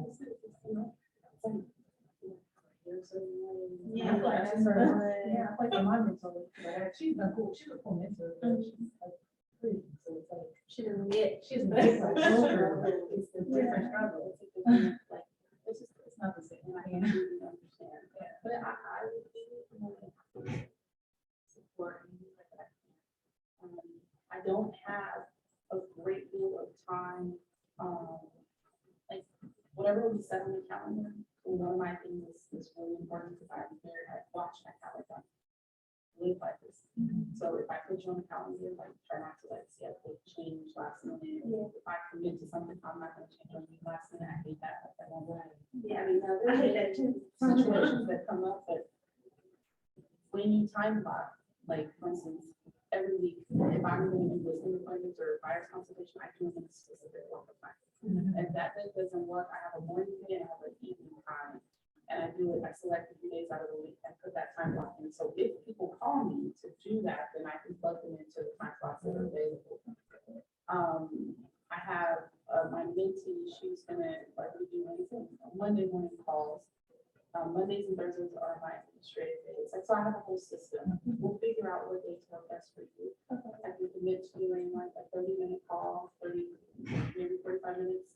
And then we can follow that up with like an action or an activity. So if you say like, we can talk about, we'll talk about your CRM, we'll get all of the foundational stuff that you should already have. Yeah, like mine has done that with me. Yeah. I don't even. I'm not gonna lie. Yeah. I don't know how I'm supposed to do all of this. No one told me. So I'm coming from a place of like, if I was a mentee, knowing what I know now, being in the business for 2 years, what didn't someone tell me? So that's where I come from. I come from, I wish someone would have told me that I need my CRM.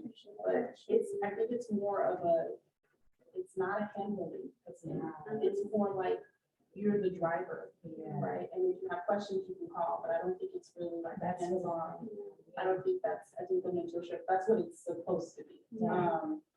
When you are on a team, then it's more intensive because now you really have a mentorship that's holding your hand. So it's a little different. I mean, I was just wondering, like, I didn't know what to do. I was like, I know I need to make another move because what I'm doing is not working. So I'm open to other things. I'm like, do I join the team? Do I get a mentor? Even joining a team, like I would say, like I'm building a team in Q3, and I think through, I don't know, maybe that is opening up opportunity because he's like, no, you're gonna mentor because I like tell you probably about 12 years ago. I've been wanting to, I've been wanting to ask you, but I'm like, I'm not gonna bother. But you know what's crazy? I'm literally, I just signed up to be a member, but I've been mentoring since I got it. Because This were like, she was like CRM, like I was telling her, like, CRM? No. I don't even know. It's kind of like a way, it's a client relationship manager, and basically it's like Command, but you can, Command is free, it's proprietary CRM that probably use agents can use, so it's free. My suggestion is for that you purchase your CRM, and your database is everything. If you don't have your database set up off the gate, you will struggle in your 1, 2, 3, and 4, and 5. How are you going to keep in touch with the person that you lease to? You just go, oh, I thought about them, let me text them. That's not a system. If you get 500 leases, how are you going to manage that? be organized. That's like, you put them in the database, you put them on our plan, and now it's working for you. You don't even have to think about it. But you're gonna stay top of mind because you plug them into a system that works. And in 5 years' time, or in a year's time, actually, what you're gonna do is you're gonna put that client that you just leased to into the year lease. You're gonna put them into your CRM, and then you're gonna jerk them on them every month. Do they wanna buy? Oh, okay. They were drinking. Why were they drinking? So first time leasing, it was 3 ladies. They, first of all, it was like a roommate situation. They moved into a 4-bedroom. It was $4,300 a month. They just didn't know what they were doing, talking about WRV with some of them. I'm just like, what are you guys? It was just a lot of miscommunication. One of the girls was ready to, like, she was like, I'm open to buy. So I had connected her with a lender that Carol connected me with. Right. Carol connected me with the lender. So I'm like, okay, just, talk to her. And, she said, she's like, yeah, I'm not ready to buy. I'm like, okay. So. Okay, so what I will say is your difficult clients be grateful for them. Okay, because you learn so much. Right? I did. You learned so much. You learned communication styles. You learned what you don't want to deal with again. And the people that you work with today and how they were are not going to be how they are in a different now. So I would still drip on them because you don't know who they know. And in a year's time, individually, they may be great to work with. But it's more about you having a system. You put it into your CRM, you're dripping on them every month. We'll talk about what that looks like. And then in a year's time, in 9 months' time, you start having conversations. Hey, are you ready for me to, do you want to go on a mortgage plan? If you're not ready to buy now, work a plan so that you can be prepared to buy. Where's your credit score? This is what I do with my list client. So I just closed, I started 2 years ago, my very first list client. Sorry to interrupt. You're fine. Yeah. My very first. Hi, everybody. Sorry. Sorry. Hi. My very first client. I just closed on the first one.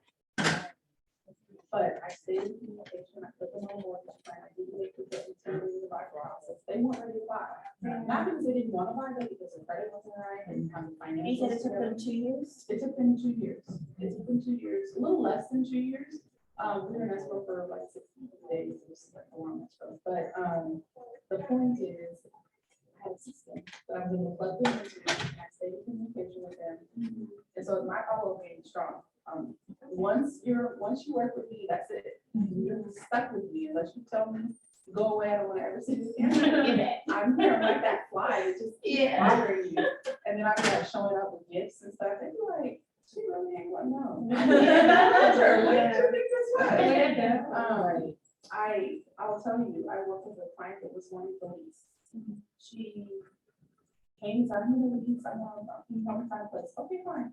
I said, are you sure you don't want to buy? After I looked at her application, her income, her credit, I could buy. She's like, no, I can't buy. I put her, she said, I'll trust you just because you're talking to me. Okay, we'll see if I qualify. She qualified. That was the first milestone. She was really emotional about it. Then I was like, okay, I think you should try to get a new home, like a new construction property, because you can walk in the door with equity. She was like, you think so? I said, yeah, I'll be keeping my eye out for certain. And I had my eye on one community specifically and checked off everything on her list. I got her into the pre-sale phase. She walked into her house when she got her keys with $147,000 in equity. Wow. Forever grateful. She referred me to her mother. I sold her mother's house. Her mother decided she wanted to buy a new house. I helped her mother buy a new house. Now her mother referred me to her best friend, and I'm helping her best friend find a condominium in Marina Del Rey. You never know who you're working with and who they know. Yeah. My wealth manager, I call and I check on him. Just, how you doing? Nothing serious. I've been doing that since I started as an agent. I hired a wealth manager. Of course, I didn't have 2 nickels to rub together. But I said, one day I'm going to be really rich and I need to know where this money's going to go. And he looked at me, he was like, I literally showed him a bank account. He was like, well, let's look at I think I had like $25. The struggle has been, I literally have come from really, really working hard. I have 6 kids, a husband, everything that I ever wanted to do, I had to put a lot of time into doing it. And so I say that to say, I kept it on him and checking in on them, you know, be like, oh, I'm gonna have a lot of money one day. He's been watching me, I did build it. And now I'm in a place where I can, then I want to allocate this time for this and this time for that. Well, through that relationship, he referred me to a new client. Oh, are you? Yeah. Oh, I all the records at USC. Oh, yeah. oh, that's a there's picture in the gym. They did. Oh, Yeah, I put the plaques and stuff for the track. Okay, so. But, and he just looking so cool, right? Not the coach. But he said in the year's time, he's like, done a good job. Good job. And then, well, that high school is like, yeah. And it's what he coaches football players. And it's football players, he said, in there, saying, I'm looking for a house when I work for the first 2 years. Who is gonna call? I treat this as like gold. Some people won't work with people that are the same. Why? You never know who they know. Right. So I just say that. I take back what I said. I say that just to encourage you because you just, we grow in our businesses, nobody tells us, everyone's like, oh, I don't do this, so it's not a lot of money. But it's not, you're in a business where you're working on building relationships. Right. And you learn a lot, right? Did you TC your own files for these, or did you use a TC? Transaction coordinator. No, Did you sell? Yeah, I did it all myself. Okay, was that hard for you? Yeah. Okay. Yeah. It's good, that's good, it should be hard, because you wanna learn the contract. So I TC all my lease files because, now I know what I need in my file and all of that. But I learned a lot, okay? Every deal, you have to look at it as an opportunity to grow. Thank you, Lord, for this opportunity. I don't know if I'm a believer. Yeah. So I thank God. Thank you, Lord, for this opportunity to grow. I thank you for everything that I'm gonna learn in this transaction. Because at the end of the day, that's what this is about. Every deal that I do makes me that much more well-rounded as an agent, where I can provide a high level of service. There's so much information out there. It can be overwhelming. And it's hard to not, it's hard to be confident when you don't know. Like, oh, you don't know this thing. And I'm just a person already. I'm very hard on myself. I'm an overachiever. I don't know if you know how old I am. I'm really young. I've done a lot. So I'm too hard on myself. I'm 22. That's what I said. I was like, what? Oh, I'm so mature. Yeah. Yeah, I had to grow really fast, like, and take care of my family too, and at a very young age. So I'm super hard on myself, and I'm working on that too. I feel like definitely I could have focused on a few positives during this lease, and I did it, and that's a part of that I feel. So I'm ready to go. So part of growing is extending grace, right? You have to give us some grace every morning. Yeah. So I try to focus on, my husband was like, babe, I'm gonna need like 50 transactions this year. He was like, you're okay. Yeah. That's how I am. Like, you're doing great. But as Black women are told to be strong. We're not really allowed to be vulnerable or because we're supposed to have if this is and it's just that could be part of it. So you have to learn to celebrate. So I celebrate all things, no matter how small. My son comes home and he gets a little, he got a little award because he's been having some challenging times in school. Like he thinks he's like a power ranger. But so he got like an award for like outstanding student or something. And I'm like, let's celebrate that. I teach my kids, celebrate the wins, because no matter how small they are, it's a win that moves you forward. It's a win that builds confidence. It's a win that helps establish the direction that you're going in. It's like little pillars. And over time, you're like, oh, I don't look like I did that. Right. You know what I mean? Right. So, yeah, sure. Thank you so much. I appreciate it. You're very welcome. I want to. I know. I'm like, oh, my neighbor, but it's like, She's like, wait, what about me?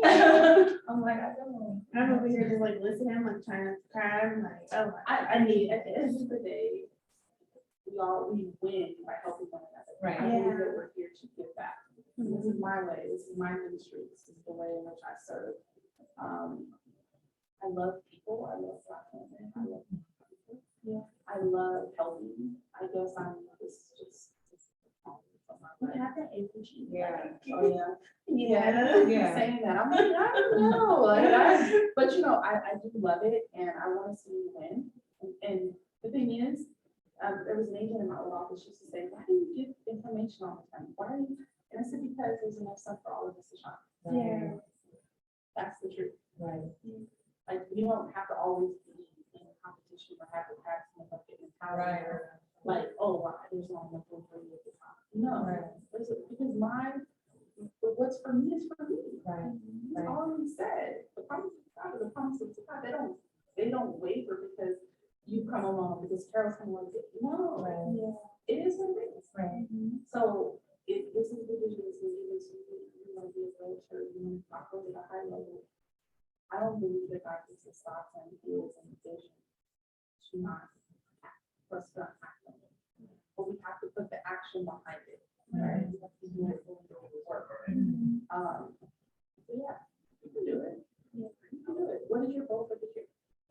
How many houses how many houses or transactions do you want to do? I want to at least close about 3 deals this year. Okay, 3? Yes. We'll go with 3. Yeah.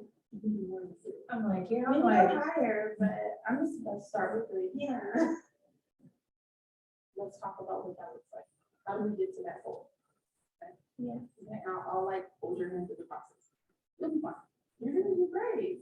You know, like most 22-year-olds, my son is 22, and he's working on getting his license. He's pretty driven too. And the 19-year-old is getting his license as well. Oh, wow. My best friend's getting her license. My sister, I don't have others like in North Carolina. My sister's one for her license.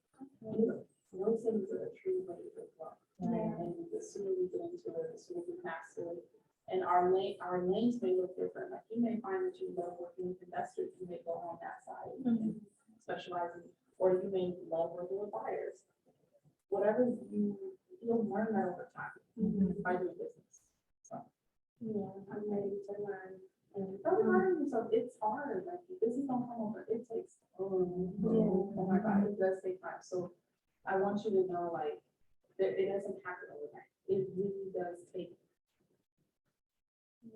I just always have this big ass weight on my shoulder, and that's something that I'm like, I'm the first person in my family to graduate college, like just that simple, like so. I've taken all of them too. Yeah, so it's bigger than me. I know a lot of people say that, but really, like that's what goes on in my head every single day. I wake up like there's people depending on me, people that are older than me depending on me. And I want to make it. I want to do it the right way. And I want to be able to give back too, but I want to gain that knowledge to give back. So the only way that you can be in a position to give back in any capacity is making sure that you invest in yourself. So having invested in yourself, learning your craft, perfecting your craft. Yeah. And now you can take your craft to the next level and you can operate where it's generating the money that you need it to generate. You have to, it's the hack to helping everyone else. You can't give a pot of beans that you don't have to do. Yeah. I'm saying that to say, I completely understand. I'm the first, a lot of things in my family. Yeah, same. However, like, and my friend knew I was the first thing to buying a house. And I was like, I'm gonna buy a house. And they're like, a house? You can't, houses are expensive. Yes, they are. I'm gonna buy a house. This was like 6 years ago. And so we were renting this house in Pomona. We're paying like $1,600 a month. Oh, wow. Okay. Like, Pomona? Okay, sure. But we were renting a house there. And my husband and I said, I really want to buy a house. So we had to move from there into a 2-bedroom apartment with, at the time when we had 4 kids. Kids, like older kids. I don't know. But it saved us like $800 a month. So we took that $800 and invested it in getting our credit together, saving our money, really focus on that. And we had a goal of 24 months. We bought a house in 16. So I use myself as an example for my families because a lot of the time they think like, how can I get some homeownership? You have to work a plan. A lot of the families that I help are first-time homeowners. They're African American. They may not have some money. They may So that's kind of been my niche. And so it's been really, really good. I say that to say that when the vision is given to you, work your plan. No one else has to understand it. It just has to be something that you know, like, okay, I want to be a great real estate agent, but you can't be giving of yourself and not be, you can't, there's only so much you can't force them to do that. So you gotta be okay with saying no. No one can be your friend. You know what? Yeah, that's what I've been doing. No was my best friend. Okay, good. She said, no, we're best friends. Because I've been born from an empty vessel. I think that's a part of the issue right now. And a lot of the stress is like financial issues. You know, it's almost my baby's birthday. I know you guys have seen me talk about it, but like, man, like I just get like super emotional because I want to do so much more for her, but I financially I can't. Then like I'm worried about how I'm gonna grow in this business. I want to grow, and sometimes I really need to like get off my own neck and just breathe and take it step by step and follow a plan. Like you said. Yeah, you have to follow her. He's doing okay, but even he's like in the dry spell right now. Is somebody okay? Your daughter is 2. She's turning 1. Okay, she's turning 1. She'll be 1 days. Okay. My son will be 7 on Friday.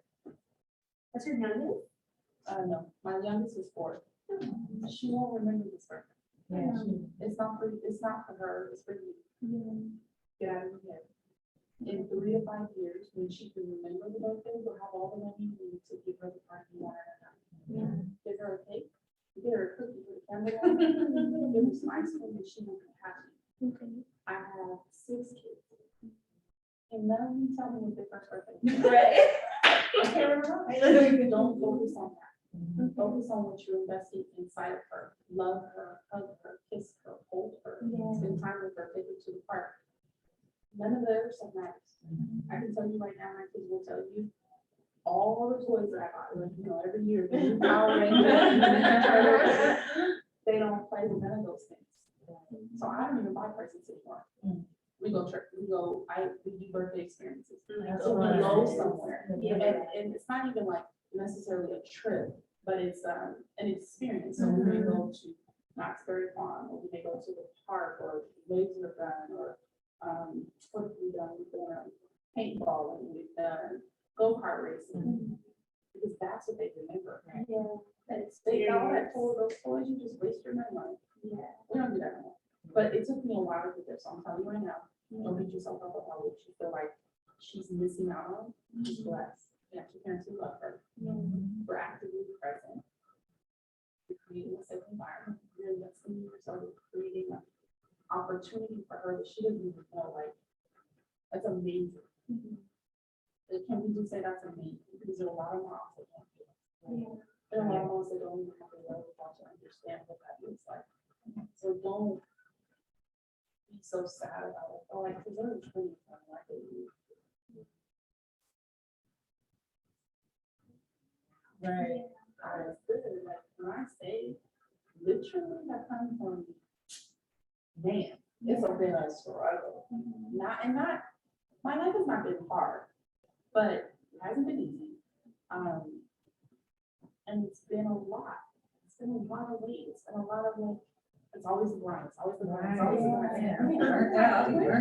Yeah. Ready to be burnt out. Yeah, it's a lot. Like, yeah, it's like you're just go. Always building, always thriving, always. And it's crazy because the church doesn't love me. A lot of the message has been stop looking at the future and be like, oh my God, I want to be there. And like look at where you are now, where you used to be. Right. Because okay. Yeah. Okay. Yeah. And that's the thing. Like that's the thing. I think we have to focus on where we come from. Yeah. You know, it's harder. It's not. So you just be encouraged. Yeah. And just know that girl on the other side is going. I will say last year, I used to pray. I wanted my children to have a house. I wanted I grew up in foster care for a good amount of time. and then my grandmother raised me. And when we were in foster care, my sister and I, we lived in this big house, and Lillian and Dean Harwood, they had these two dogs. And they would put us in this room with dogs because they wanted the dogs to intimidate us. The dog, I think so for my life, all my life, I didn't like dogs because I was scared of them. But when we would be in a room, there was a window, and we could see on the street, the lady next door, she'd be walking a chocolate lab, and she had a little boy with blonde hair and had a horse. It was a big property. My sister and I used to say, one day, the dog wanted to the big house. Last year, my daughter, we went to do a photo shoot, and I had just bought a chocolate lab. My daughter said, "Mom, you did it. Everything you said you were gonna do, you did it." And I didn't even like think about that. I was just, I didn't go. You know what I mean? I wasn't really stopping and celebrating and waiting. It's like, I gotta go do that, I gotta go to another house, I gotta go. And before I knew it, I looked up and I was like, I accomplished what I set out to do. I told my husband when we went on our honeymoon, when we first got married in 2014, I said, we went to Hawaii. And I said to him, I want to come to Hawaii with all of our kids. He was like, and I was like, one day we can watch. My 40th birthday, I took all 8 of us to Hawaii. We spent 10 days. 42 of my closest friends and family came to celebrate my 40th birthday. 42? That's good. That's where I was like, you know, they'd be like, we coming. Yeah. Well, girl, said it was good. yeah, Right. girl, you know, the way this rent is set up. Right. That's the worst. Right? Yeah. But they show that. That's good. I feel like I'm that person right now. No, I say that not to boast. I say that to say there was a time when I used to pray, like, can I give this to my kids? Yeah. When I used to have to be like, all right, Christmas is coming up, it's October. Let me go put all their toys on mail in October, so that I can have it, you know, I got 2 weeks, every 2 weeks, I'm gonna go make a little payment. Yeah. Now I can go and buy whatever they want. I don't have to wait till Christmas. We used to be like, when they would see a toy and it's like after October, I'm like, go put it on your Christmas list. You know what I mean? Yeah. Those are little things, but for me, I really sit in like, okay, but they're okay. You know what I mean? And I want you to be encouraged to know that you're doing okay. All that materialistic stuff, they don't remember it. My 22-year-old tells me now, you taught me about credit. You taught me how to build things. You taught me how to be in the world. That's important. And he said, he told his dad, he said, at the end of the day, I know I have a home to come off. No matter what, like, home is there. And home is not just a house, it's a feeling. She created that for us. And I was like, good job. That's what they remember. So, you know, great. They love food. So let's talk about the food. You want me to cook good? Listen, honey. You know, if you want me to mentor you, I need some of that mac and cheese balls. I'll bring you a little plate. You know, she be putting. I see, yeah, right? yeah. Right. She be cooking home. Yeah. I'm gonna cook this about 7 years old. Me, so I have to. My grandmother is from Louisiana, so I like Shreveport, Jonesboro, like all down there. New Orleans. Oh, My brother's there. Yeah. all the food in there is just like, literally, I feel like when I went to NOLA the first time, I fell in love. It literally is a place that has my heart like no other. Right. I haven't been a lot of places, but I've been to a good amount of places. The energy, the food, the culture is there. Everybody it's- speaks to you. It's like home. It's like, when I get off the plane, I feel like NOLA just opens up her arms and engulfs me with love. And the food is all, yeah, fire. Different. It is different. I love it. It's so good. It just get into the spirit. Yeah. So that I can go back and cheese. We can talk about it. I got you. Okay. That's the only way that I'm gonna do this. If you feed me. That was like my second time making that too. It looks good. Like everything you want. I'm like, okay, that's delicious. But yeah, so I don't know. Okay, and I'm one of them too, like. She I'm said, like, 'cause of all that stuff, like, So how long have you guys started at the same time, like a week apart. Yeah. Okay, a week apart. And how is the business going for you? I haven't closed anything yet. Yeah, I okay. have 2 buyers that I'm working with, and I have 1 lease that I'm working with currently, and then 2 leases in the future, that want to move in like April-ish. Okay, so you have a little bit of time, and then the Yeah. buyers that you're working with? I took the buyer on, well, my buyer, I took him on 3 showings on Sunday, and he liked 2 of the showings, so I ran a CMA for him, because he's like more an investor type buyer. Okay. And because he wants to know like the average cost of the house in the neighborhood, he wants to like what the rent was gonna be, if he's gonna rent it out. And so I've been doing that stuff, and he's really like, hard to work with. Okay. Hopefully we can offer on something soon. And, yeah, that's pretty much it. My mentor, she actually brought me into a situation. I will say she brought me into a situation where she has a listing of a commercial property, 11 units, and she brought me into that and asked me like to bring in renters and buyers. So I was kind of like combing through like my database and people I know and just kind of like figuring that out. But it's pretty much it. Like it's like kind of like your own. Yeah, she did that. Who's So, your mentor? Masa? Yeah, she's encouraging, nice, but she's like I said, like kind of like a disconnect. I don't want too nice, like. I said, I'm the type of person like I don't want too nice. Like don't Yeah. be so nice where you're not really helping me. You're just, oh, you okay? Okay. Well, she's not really like she just like for me, it's just kind of like I'm like figuring out everything on my own. Like, I have to Well, like that's, okay, so just so that we're clear, that's what, when you're in the mentorship program, that's what it is. Right. You attend the classes, so Kristen has done a good job in terms of structuring, like, go to these classes. Right. And then if you have questions, you can Yes. contact your mentor. That's what I've been doing, Right? yeah. And so that's how it's supposed to be, and then when you get into a transaction, your mentor, you can call them in to help you with the contract, and how to Right. write this, and you know, but if you have a point of contact specifically that you can go to, so that's how it's That's how it's, structured. That's how it's meant to go. Yeah. So it sounds like they're doing what they're supposed to do, maybe you need a different type of support, and I think personality wise too. Yeah. Right, Yeah. so everybody may do a little, things a little bit different. I don't know if other mentors are doing like calls every week, or I just think that if I'm gonna mentor you, you're gonna compensate me a piece of the Right. business, then I should be giving you my time to support the growth, future Right. positions, so you get out of the mentorship. That's what that's what I'm telling her. I'm just like, I want to get, am I gonna get out? Yeah, like, I'm I never never get out. Which Which the first two two deals, Yeah, the first 2 over 200,000. That's what I said. So I'm just like, I just wanted to change it to over 250,000. Oh, this was. Oh, my God, I'm so awesome. Yeah. So what city do you live in? I live in Glendale. I'm down the street from West Hollywood. Okay, so do you have a farm? Did you guys? Okay. Got another title, right?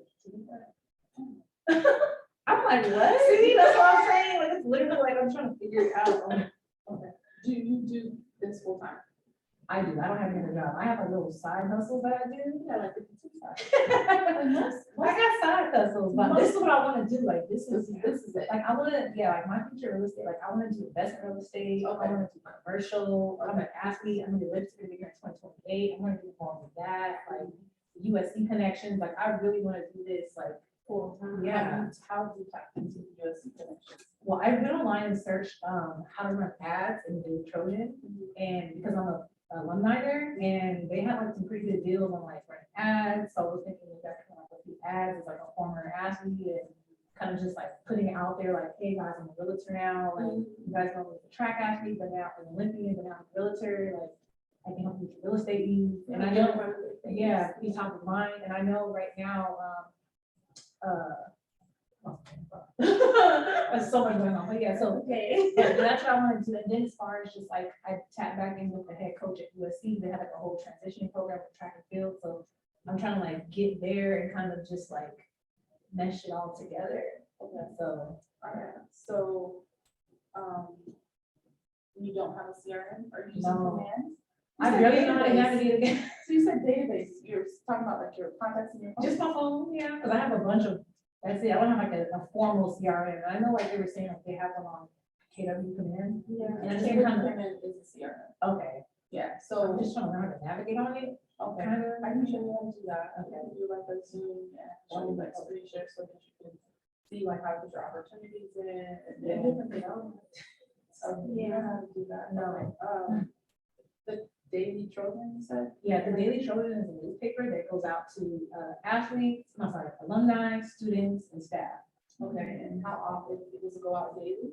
Or does it go I out think weekly? it's weekly, yeah, it is called the Daily Trojan, but it's. Okay, so it's called the Daily Trojan, it goes out weekly. What's the cost to advertisement? It's like pretty- We have like different slots. I know what you're talking about. I used to live in USC student housing. Okay. What you guys do? No, I went to Benham, but my college, they didn't have any student housing, so they would always pair us with USC because it was right next door. I thought I remember seeing that. Daily Trojan. I was always in it as an athlete, like I'm always in it, like, so that's how I was like, oh, I can run my athlete, because I remember as being an athlete. Yeah, my Was it roommate- affordable?